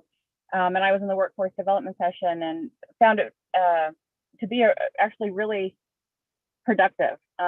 Made some really great connections from UAS Career and Technical Career Center, with the Delta training facility out there. And so we've already started, we were tasked with coming up with an actionable item to complete in the next 30 days.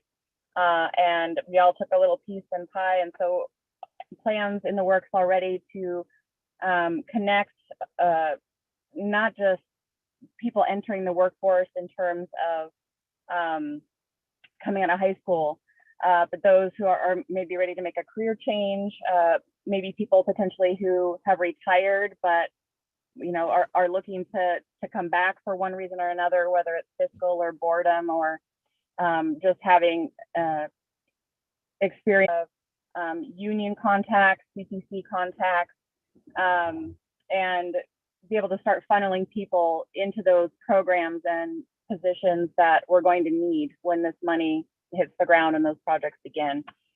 And also looking at ways to highlight what people don't see as atypical careers. For example, tourism. Not many people say, oh, I want to grow up and be part of the hospitality industry.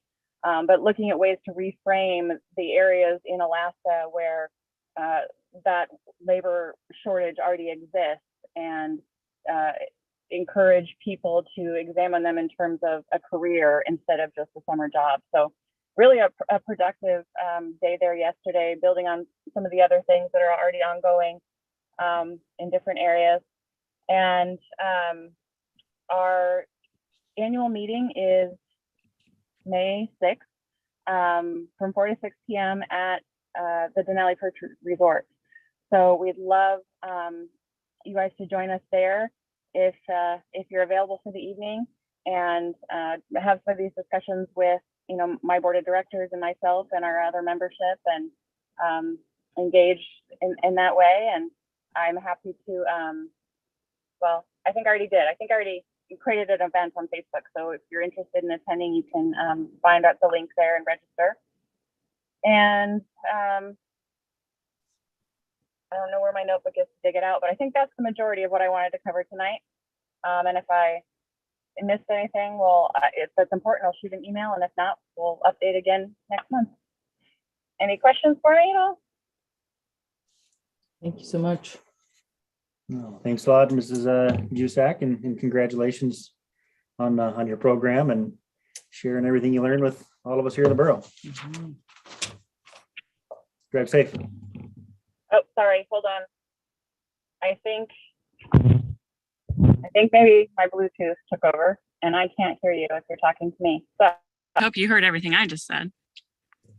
Yes. Yes. Okay, there we go. I can hear you now. Oh, great. Just thanks for all your work. Thanks for sharing, and congratulations on getting into the program. Thanks for bringing that back to the borough here. Absolutely. All right, we'll drive safe. Thanks. We heard from Seamus already. Yeah. Any other partners on the line?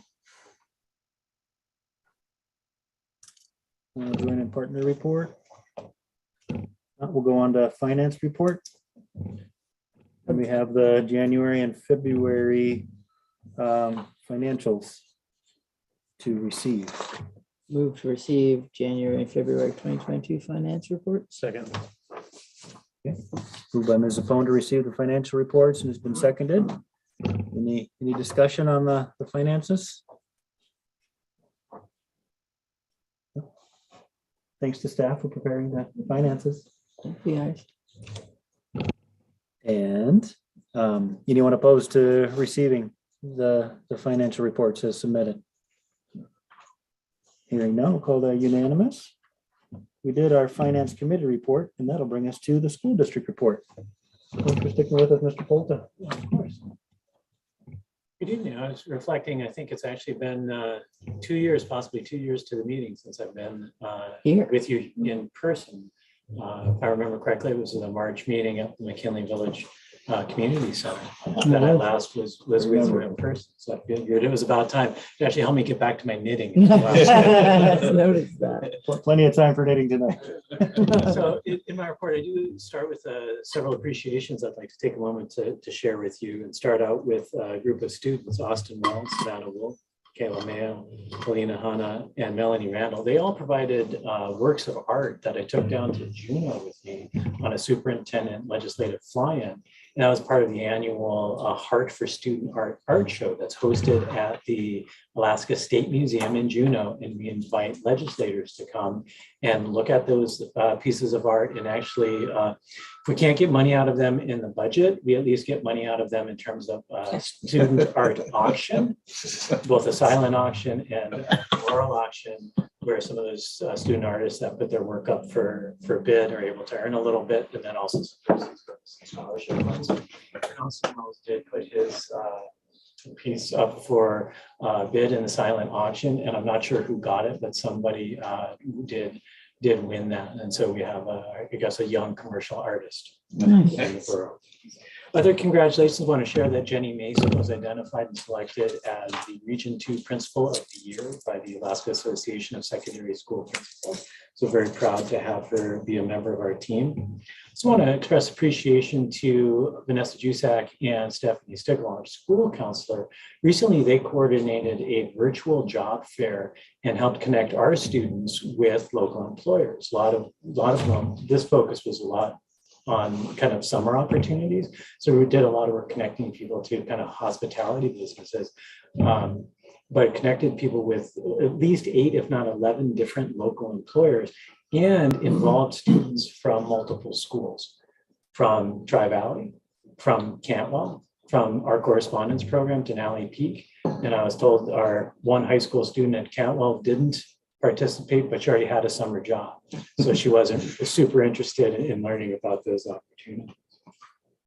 The other appreciation that I want to make sure to share with you is just an appreciation again for Roosevelt Coal Mine. They recently donated $10,000 to the district, funding both their annual scholarships that they provide to our students, and then also a small contribution into our general fund. So that support's very much appreciated. On some other business with strategic planning, just want to remind people that we have another meeting of the core planning team at the end of this month on April 30th, this Saturday. And at that point, the core planning team is going to look at the action plans that we've been developing since our fall retreat. So we'll take a look at the steps that we are looking to put in place to help us achieve those strategies, and either receive confirmation from the core planning team that, yep, we think that's on track, or maybe get some redirection that, well, maybe we need some different steps or some better steps to help us achieve those strategies and help us reach our mission. Some other updates, when we look at our FY23 budget, first of all, I'd like to say thank you and express appreciation to the Borough Administration and to the Borough Assembly for considering our request to you for local funding. Kind of always easy opportunity to kind of echo what Mayor Walker said about that required local contribution. I like to refer to it as a tax that the state places upon the borough for the honor of having a school district. Because as Mayor Walker said, every time that goes up, state contribution goes down, no change to the local district. And in the 7 years that I've been superintendent, that amount of money, that required portion has grown significantly. And it's I'd say an incredible effort from the borough to be able to continue to provide that, and an appreciation from the state for saving them, from that period of time, $400,000 or $500,000. So they thank you for that. I thank you for your ongoing support. Other things with the FY23 budget and a little bit of just legislative things that we're watching for are some bills that are in motion that have fiscal notes to them relative to school districts. And those are HP 272 and 273, which would increase our base student allocation or per pupil funding, and then also inflation proof that. So we wouldn't be in a situation like we've been for the past 6 years where that dollar figure has actually remained the same. For the past 6 years, there's been no change to that level of funding. The other thing that we're doing is watching the operating budget, which did pass the House of Representatives.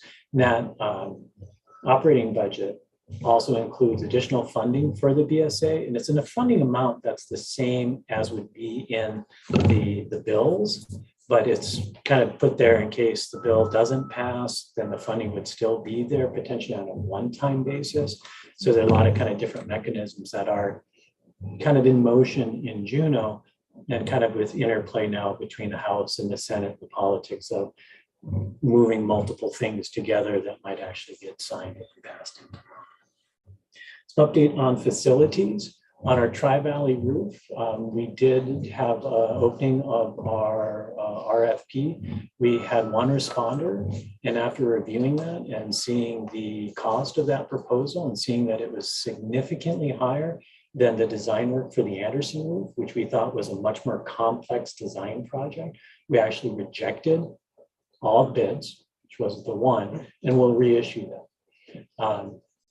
In addition to that kind of like that cost concern, I'd say that maybe we had some foreshadowing of unfortunate wisdom, because today a new leak opened up in the library, and that is not an area that was on the request for a proposal. It's not a section of that old roof design where we have the problem of a grade 4 room or the counseling office or a couple two back sections. It seems to be located right where the walls of a utilidor meet the Tri-Valley roof. So in addition to just reissuing the RFP, we'll do some design work on that itself to expand the scope to make sure that when we get the design, we get the whole thing looked at. Sorry to interrupt, but on reissuing the request, is something going to change that you are going to be able to get another? One thing that we think is that our window of issuing the proposal and the time for requesting it back was too short. There was another company or two that, one more company had sent a representative and look at the building. Mm-hmm. And it seemed like the time frame was too short for them to put in a bid. We also felt the timing just in general was challenging, because when they were able to come down and look, we could show them pictures of the roof, but they couldn't see much of the roof because of the snow cover. So we're quickly getting to the point that they can see it for themselves. But we'd also be looking to give them enough time to look at that.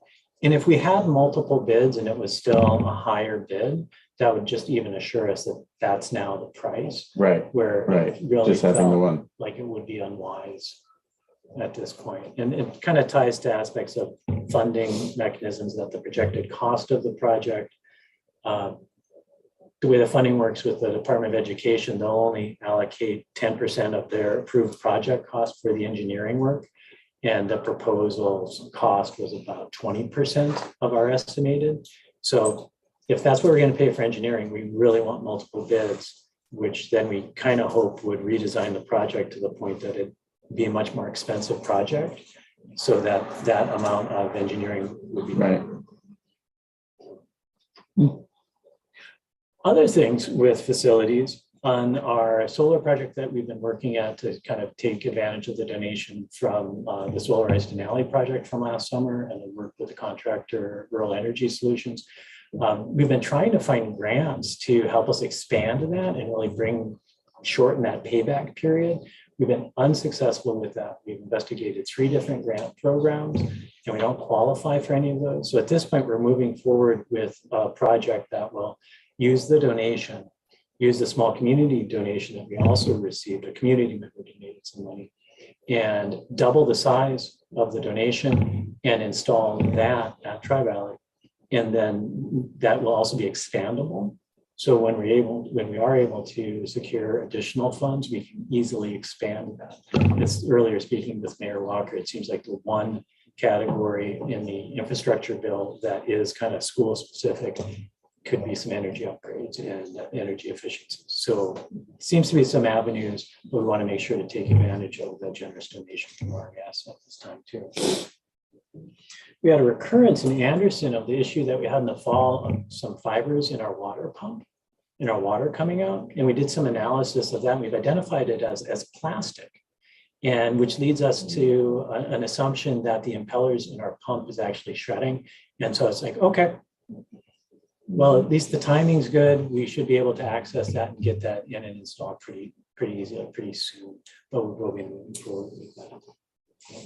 The other thing kind of with the ongoing roof saga, Anderson, we do have a small leak so there's some sort of protrusion that's happening in the area that we did renovate. And we do get some leaks kind of coming out and running underneath the tin out to the windows over the classrooms that look onto the gym entrance. So our engineers are looking at that, trying to figure that out, and track down what's going on. We've been watching the fresh snow that fell a couple of weeks ago, and then up on the roof looking for the hot spots, like when things melt and go, okay, we need more insulation there, we need more insulation there, we need more insulation there. Because a lot of parts of the roof that weren't redone have incredibly poor insulation. And so it's helping us kind of identify, let's get that fixed to prevent that heat loss, reduce the melts that's coming. We also have to start dealing with the issue that so much snow is built up at that same location on the ground that it's actually seeping into the rooms and the walls. So we're going to have to do some work on that foundation aspect this summer. Kind of switching to a different issue, I was in Juneau recently as well as a legislative client and visited with a lot of legislators about school issues, largely focused on school funding, both operating budget, also a lot of conversations about supporting capital budgets, and specifically the major school maintenance grant program.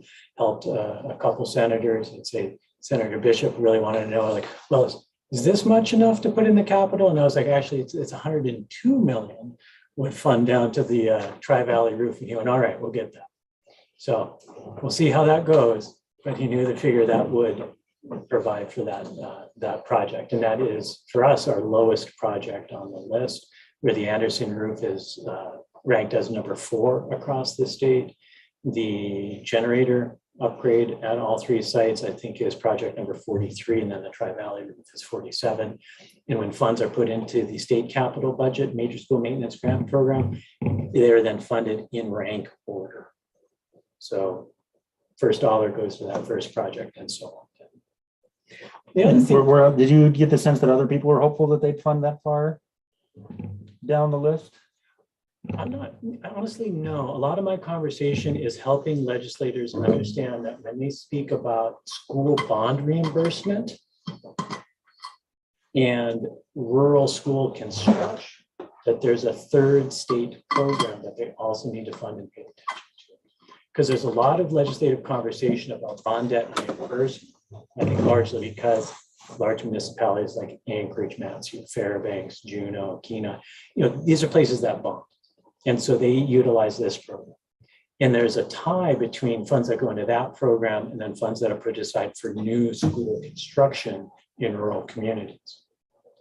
And so there's this time, people talk about that, and it's important to do this. And I go, wait a minute, remember us. This is in the capital budget, so it's highlighting people's awareness to that and reminding them, and sometimes educating them, because legislators are very focused in the areas that their committees are in. And so sometimes there's just giving them that conversation, they understand what's the value of the major school maintenance in the capital budget, and the value of the program, how it's evaluated by DEED. These are projects that are ranked.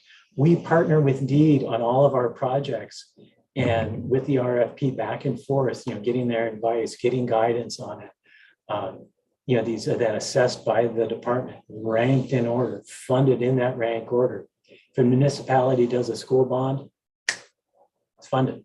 When that program's in place by the state, it's automatically funded.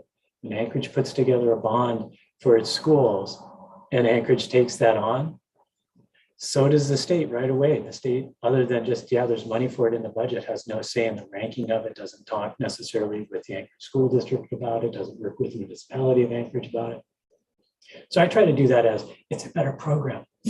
And I think that builds some traction, but it's one of the things that's not in their wheelhouse. So some senators, some representatives, like Senator Bishop in particular, is very aware of the capital budget and major school maintenance. So he's a great champion for it. I thought Representative Cronk was very knowledgeable about that too. He has a good champion of that.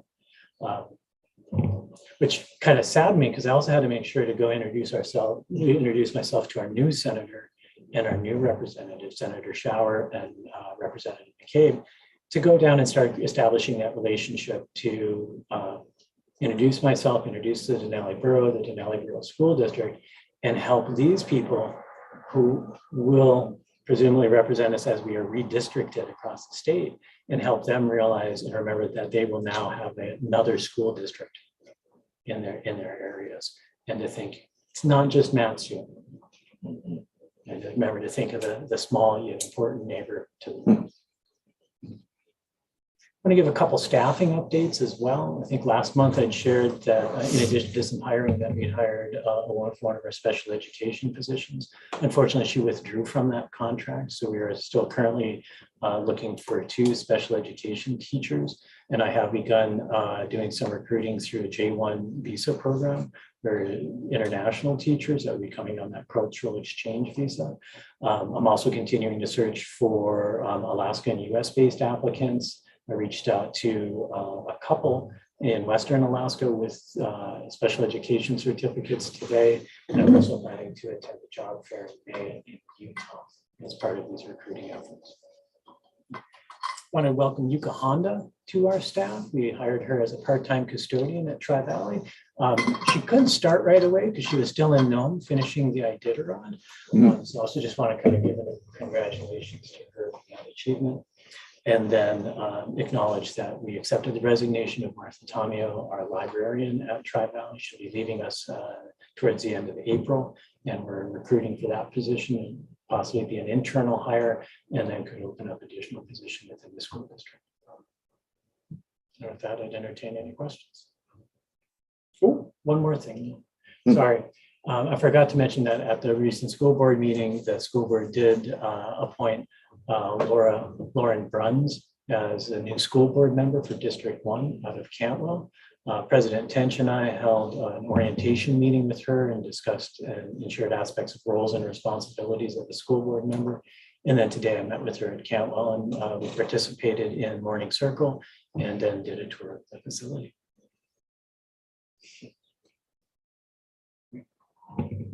Any questions for Superintendent Polta? You mentioned keeping an eye on the House bills 272 and 273 with the increase of the student allocated funding. In your general impression, is that increase, if it goes through, going to be enough? I mean, or is that even like a placeholder discussion, like not really looking? If it were to pass, it would provide additional, I think, $250,000 of revenue for the school district. So it'd be very welcome for that. I'm not sure where it's going to sit with passage. Governor Dunleavy was really explicit and said, unless a bill specific to reading, SB 111 or a similar version of it passed, there would be no additional funding to education. I believe that completely. He's vetoed funding before, so even if it passed, I trust him with that. And so there's some politics at play between different kind of caucuses within the House and the Senate, between the bodies, about the reading bill, about specifics in that, about the structure of the funding. Is it in the BSA? Is it one time? So I think it's possible that it will pass. We'll see. SB 111 passed the Senate, now goes to the House with a companion bill. So things are definitely moving. It's just hard to see exactly how it's going to finish. Thank you. About the Tri-Valley School roof. What are the recommendations for that roof, just generally speaking, in repairing it at this point? That's why we really need the engineers. Okay, so you really just need that.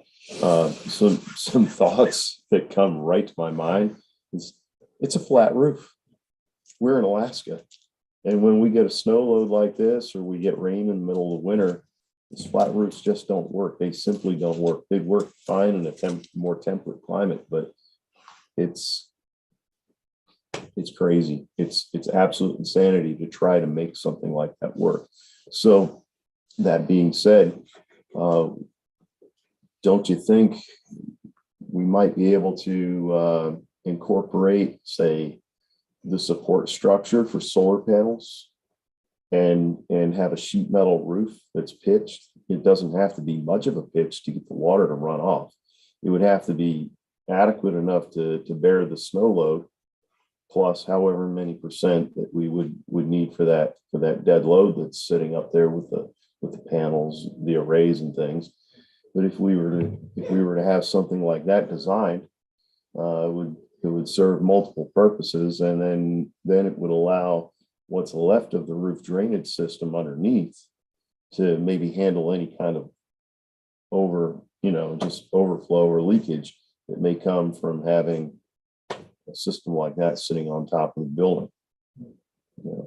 Maybe if we're in that early in the stage of things, it might pay us off. And since it's part of a solar energy, renewable energy package, maybe it could be part of a grant. Oh, appreciate that suggestion. Yeah. Those are just some thoughts I had. Yep. Anything else for Superintendent Polta? Thanks for your work, and thanks for the report tonight. Good to see you. Yeah, see you guys. It's more fun in person. It is more fun. Bring us to Mayor Walker. Yeah, thank you. I do have a written report, 2-pager updates, and we'll start off with an update on that NTI. That's the National Telecommunications and Information Administration. The broadband grant request that we submitted in conjunction with MTA, the Assembly supported it along the way, and we did not get that grant. Not successful. That was a very competitive grant, oversubscribed, and a minority of the submissions were funded. But as we heard in the symposium that I'll tell you more about later, every time you try for something like this, it's valuable. You learn, and you can then use what you produced again. There are going to be more opportunities to increase broadband service here in the Denali Borough, especially in our underserved areas.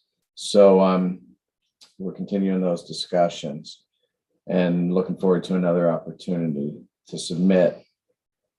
Yeah, Superintendent Polta mentioned the redistricting. Want to give you an update on that, how the that proposed redistricting map that had the Cantwell appendage, that long finger reaching westward across from the Richardson to grab Cantwell, and what that effectively did was keep all the out in the villages under one House seat, but it also for us effectively maintained that direct Denali Borough connection to legislative districts currently served by Senator Bishop and Representative Cronk.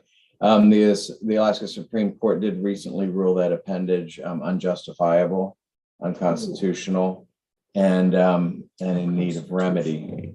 So I expect the redistricting board to amend that based on the Supreme Court's decision, but that hasn't come forward yet. So we'll see where that all goes, but certainly all signs point to the entire borough moving southward to join our neighbors to the south in northern Matsu. And just by the by, I did have a Zoom meeting not too long ago with Mayor Ledford, discussing how we can work together and work together to advocate with our possibly together legislators. And then an update on the borough redistricting. I do appreciate the folks stepping up to serve that committee. Some of them on the call here, and the first meeting is scheduled for Wednesday, April 27th, to review census data, consider proposals to bring our borough representation districts into proper apportionment. The process, just a reminder, is that those recommendations will come to the assembly, and then we'll need to go to a ballot measure for our districts are in charter, and it will require charter change to be properly apportioned, a vote of the people. The legislative update, I did provide testimony to Senate Finance Committee in support of fully recapitalizing that community assistance program, funding that major school maintenance program, and our capital budget request, which is that 1/2 cost share of the Tri-Valley School backup power generator replacement project. And I pitched that. You're not going to come at it under the major school maintenance grant if you're not going to move projects off that list. We'll come at it this other way through direct legislative appropriation. I did also support funding in support of the Alaska Long Trail project as well. And I did provide invited testimony to a House committee considering potential changes to the current APOC, that's Alaska Public Office Commission, their financial disclosure forms. They're kind of curious as to how we do it here in the Denali Borough. Maybe some folks might remember when we went through that, how we opted out of their system and created our own disclosure form. I did share some of that history and the form itself with the legislature, with that committee who was interested. And I had an update on the local government lost revenue relief grant program we've been talking about. That 3.18 did hit our account Monday morning. And thanks for accepting it this evening. I feel like we're really there. The state did intend that. The agreement did state that we intend to use these funds. They did ask specifically to meet our obligations to this and to the school district and maintain levels of support for emergency services, nonprofit organizations within the borough. And that's what's proposed in the 2023 budget. We're going to talk about some staff changes and then talk about that grant symposium that was pretty amazing. Changes, Chris Knoll, after 7.5 years of exemplary service to the Denali Borough as our emergency planner and projects coordinator, is moving on to take another position in the borough. He and his family are not moving, simply taking on a new challenge, a new position. Really going to miss Chris and his many contributions. He was instrumental in advancing projects such as the Healy Transfer Station, street addressing. He's led coordination with emergency services. He's pursued grants, and he's done an amazing job coordinating the borough's response to the COVID pandemic. Beginning that March that March 2020 meeting, like the last time we had Superintendent Polta in person. I remember him speaking at length about that exact topic, and you know, it was a big team effort, that response, but he did a great job leading it. You know, we greatly missed at the borough, and certainly wish him the best, and wish him the best for this year. And after reviewing the job duties and title, the job opening will be posted. And Marshall Lambert has done a great job balancing the many duties of that land planner position. But we've added that street addressing project to those many duties, and it's a significant project and a significant workload. And those duties do include, you know, planning, which is comprehensive planning, trail planning, transportation planning, plat and subdivision reviews, coordination with and support of the Planning Commission, managing 49,000 acres of borough land, map production, helping the public with land inquiries, which does a lot of actually, and land use permits, gravel sales, borough IT lead, coordinator of the borough land surveying, managing leases and potential sales of borough lands, and more. Well, collectively, you know, it's the budget time, and it's always time. There can be good times that are to review roles, responsibilities, and maybe consider changes. And so collectively, and with street addressing demands in mind, we did decide to distribute some of those duties. And Teresa Floberg, who's done a tremendous job as a part-time community development aide, you know, she's demonstrated his abilities to coordinate and work with many partners and to move projects forward. And she has expressed a desire to play a larger role.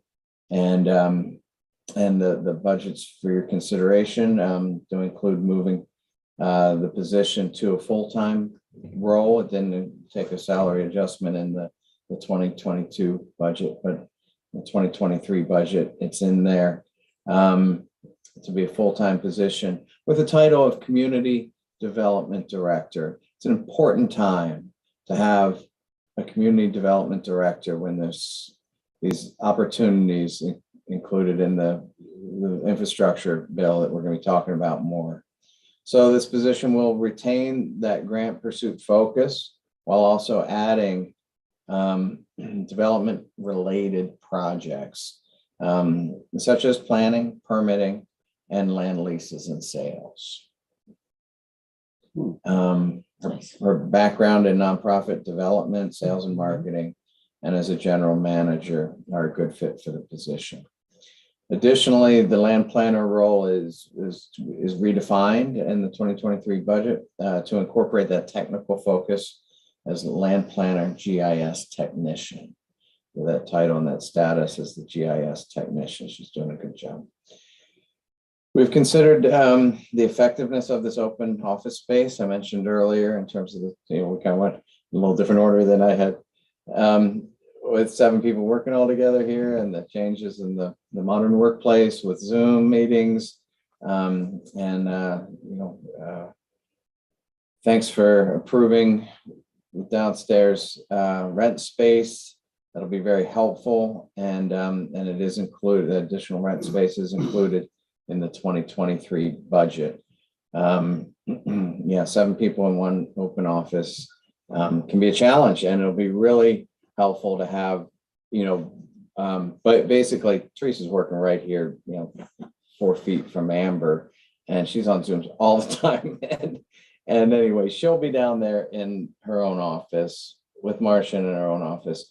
And currently the vision is that that third will then be open for the number of us who also have those different Zooms and times that it's important to have focus, right? And available for future. So those are some big changes that we've been working on, and I think will serve us well in the future as we, you know, move our priorities forward, especially as it relates to land. And next, I do really want to talk about that infrastructure grant symposium. It was amazing, absolutely amazing. I wrote this before I attended, I just kind of said, we're going down to that April 11th session, numerous federal agencies presenting their roles within the $1.2 trillion act, the IILJ. And so the way, and Teresa Floberg, community development director, as I was introducing her down there, joined me, and Vanessa Jusak. It was great to have Vanessa there, and we did divide and conquer on that second day. We split up into those 3 different educational sessions. Teresa and I did also receive a $750 travel scholarship from AML through Rasmussen, really. That's ultimately where it came from, to defray the cost of attending.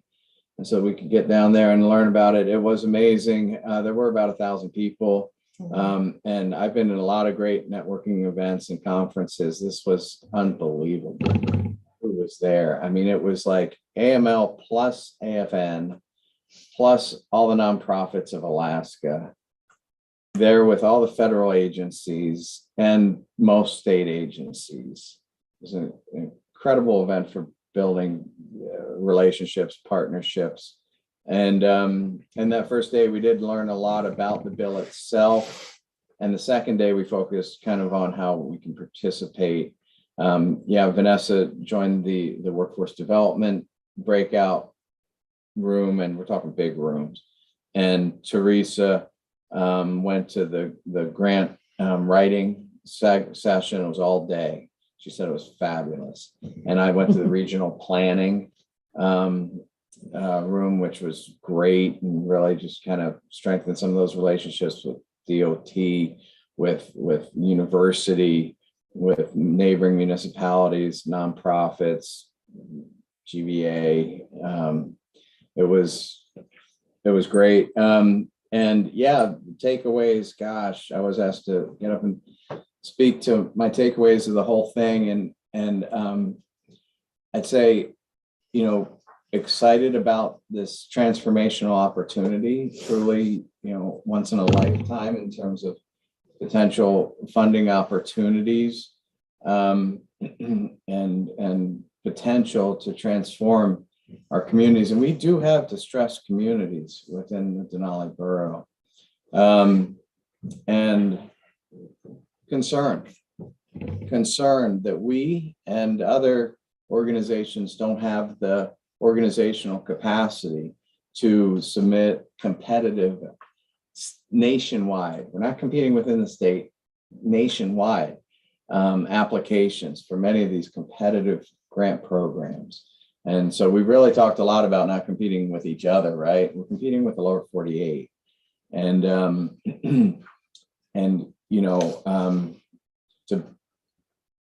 to have that capacity is something we really need to focus on, to be competitive, to bring what Alaskans do within this bill. And at the end of the day, really energized. I hadn't come back from a conference as energized as I did from this in a long time. It was amazing. And energized by the collaboration, by the partnerships and the potential. And that's the way we're going to make progress on this, is building those partnerships and submitting those joint applications. So there's going to be a lot of work ahead, but excited for it. And yeah, it doesn't all happen. It's not all going to happen next week. It is a 5-year bill, but really 10 years for, 5 years to complete the project after, receipt. So actually outwards of 10 years of, potential infrastructure improvements, and work towards finding those matching sums is going to be a big deal. Maintenance responsibility for whatever you're going for is going to be a big deal for us, who hasn't assumed much of that over time.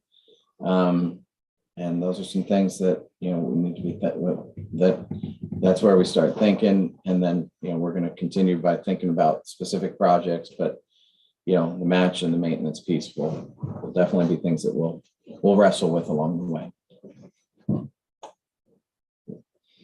But we're going to make progress. It's going to be exciting. Great. Awesome. Any questions for Mayor Walker? Thank you for your report. We do have assembly comments on the agenda. And then again, after other business and public comments. I moved to change the assembly comments just to the end after we finish the. So Anybody opposed to just doing one round of comments for us? All right. You don't want to have a comment and then have 5 minutes. And then have Another another comment? No. I mean, come on, we can make 5 minutes. Okay, that brings us to other business. And we have a slate of liquor license applications. Move to not protest the liquor license applications. Does the grass go in this list? No. How is he here? Oh, okay. Second. Okay, moved by Mr. Shreve to not protest, and it's been seconded. Any discussion on liquor license applications? Renewals and transfers? Any public comment or any questions regarding these complaints? Yes, we're right. Yeah. Okay. All good. All right. Anyone opposed to not protesting? No, we'll call that unanimous. Bring us This is to income now. public comments. Couple of public members on the Zoom call. Anyone care to comment at this time?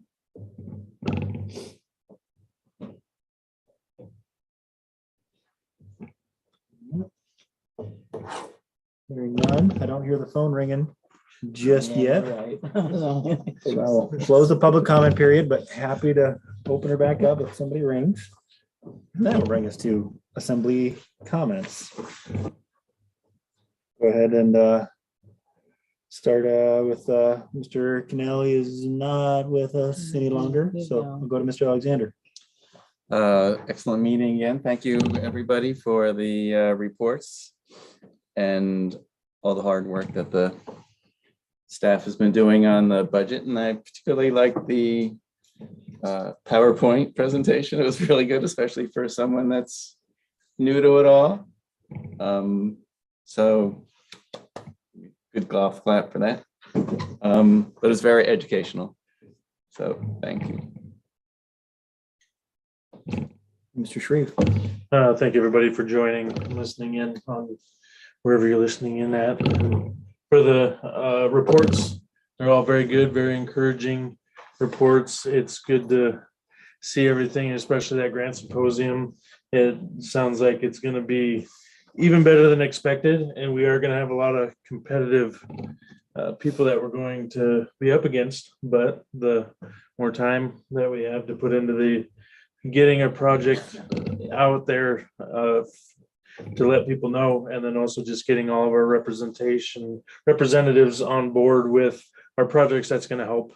And just going to all these symposiums and everything else, so is going to be good. So seeing Teresa Floberg being able to be full-time and really work on these projects, it's going to help us be that much more competitive.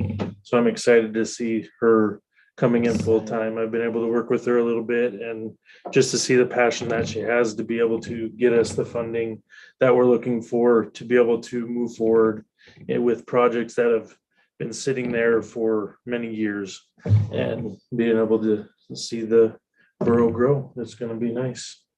Thanks. Mrs. Minor. Sorry, I've missed part of it. We have had flooding issues at home, but I did get to participate in the beginning. So thank you again, Dominic, for altering the lineup. Thank you for the budget review and how it all works out. That was really appreciated. And thank you, Amber and Mayor Walker. And it was great, the part that I was able to participate in. So thank you. Hope your house is okay. Yeah. It is. It is. It's just lots of water that wants to come in, so we have to pump it out fast. Mr. Chatfield. Yeah, I want to say thank you to everyone for their reports, and want to say a personal thank you to Chris Knoll, and I wish him well in his endeavors, and I'm really hopeful that we can find an adequate replacement. When Chris came in, when he came on board, he had really no emergency services background at all, and I got to hand it to him. He really picked up the ball and ran with it, and did a great job learning his job as he went. And then the mayor added more and more to his plate, and he just continued to do well with that. And so I think Chris is going to do well wherever he goes. And I hope we get someone else to fill his shoes and do as well as he did when they come on board. And I think that's all I have right now. There'll be more to come, I'm sure. All right, everyone have a good night. Ms. Zapone. Thank you for tonight's meeting, everybody. It's great to see you in person, Mr. Polta. I personally always enjoy your reports because they are so detailed. Tried to mimic mine after that. I don't know if you noticed. It's not quite as good. No, but other than that, it's an exciting time. We got a huge sigh of relief with the federal money coming in, and now it's time to kind of put our game faces on and start running towards some of this money coming down the pipe. I'm very excited about the community director position and the increased office space. I mean, 7 people conducting office work in a room like this with filing cabinets and printers and neighbors. And I mean, I can only imagine the level of distractions once everybody started talking to their computers and not each other. So kudos to you guys for keeping the boat afloat. Can't say that enough coming out of the COVID pandemic, but looking forward to the future, to the next few meetings. I'm excited. Yeah, I also want to extend my congratulations to Mr. Knoll on his new job, and thank him for all the work he's been able to do here over these last years. Thank Mayor Walker and all the staff for the budget and the budget presentation, as well as the budget narrative in the meeting packet. I sure did. It was really That good. was awesome. So thank you. Definitely that'll be one for the archive. Yeah. Just in terms of where we've been and how we're getting there, but a lot captured in that. Appreciate that. Just to comment on the way we fund the school and like our required contribution, that 2.6 mils is not insignificant in terms of the way we handle that, that liability, for $100,000 house, that's $260, and up from there, depending on how the state evaluates everything. But I know for a lot of families, all that property, that's a pretty significant liability that we're able to pass on to our visitors. It just absorb that cost and pass it on to the bed tax and other ways of paying for that. But it is a real thing.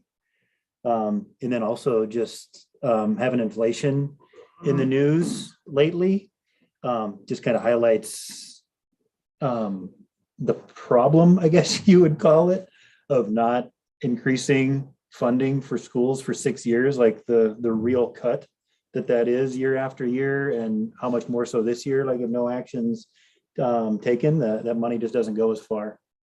Now that the price of oil back up, that's what's driving all this inflation, but it also, is pouring money into the state's coffers again. But there's several years of limited or no action on capital budgets and stuff like that. So it's like all those needs didn't just go away. So I hope folks in Juneau can start to address some of those unmet needs over these past years. now that we can, the state budget has got its head above water a little bit. But thanks everybody for coming, and nice to be in person again. I'll go to Mr. Stenger.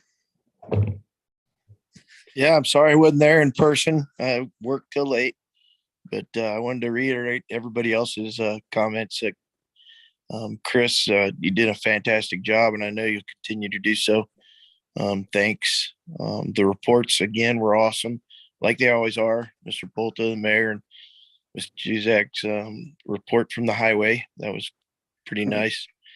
And I kind of liked Mr. Chatfield's comments on the roof. That'd be kind of interesting to look at. I was never a fan on flat roofs in Alaska. I just don't think it's a good idea with snow load, and then you create a pool up there come breakup time. But be interesting if we could get maybe a proposal or a look at that option. I think it's a fantastic idea with the playground addition, the ADA. That's a great idea. And the office space upgrade, I'm totally for that. I think it'll really improve the environment for the staff. And once again, the budget work from the staff and the mayor and everybody there, fantastic job. That's got to be mind boggling. And I really appreciate all the work that goes into it. That's all I got. And sorry, Mr. Johnson. Thank everybody for the work and the time. I'm not gonna talk more so we know, get out of here. This isn't even that long of a meeting, Mr. Johnson. I know, prep for the next one. This is a short one. And speaking of, Wednesday, May 11th at 6 In p.m. person. In person. In Anderson, Anderson. On the road. Traveling Roadshow. Once again. Yay. What's our pack list? Do we need to bring our laptops? Is that? Not kidding, actually, but If you bring it, you can use it. Otherwise, I'll bring the I'm just iPads. gonna group us. Or I like this, yeah. No, we're gonna set up just like this, but just. Don't you shake your head at me. I'll kick you. Yeah, but do pay attention for notices to come out. We haven't talked to the school in a long time about meeting there. We also have considered trying the city hall, Anderson City Hall, and see how that fits us or doesn't fit us. Anyway, so stay tuned. Right now, I would say possibly Anderson School, just because that's what we usually did, but there we could switch to the city hall. So yeah. Stay tuned. Read your agenda carefully because it'll say on the agenda where we're going to be. No, not too far from one to the other. Not too far away. Kind of share a parking lot, so it's not going to be that. Okay. that hard to It'll find probably us, be but- me. Full Look disclosure. for the cars in the lot as you pull in. Building. Well, Would be the first time. yeah, look forward to being up in the northern neighborhood here in another month. There we go. Let those folks know we're coming. Is there a motion to adjourn? I'll move to adjourn tonight's Second. meeting. Opposed? Me. None. Good Good night, everybody. Good night, everyone. Hey, good night, everybody. Thanks.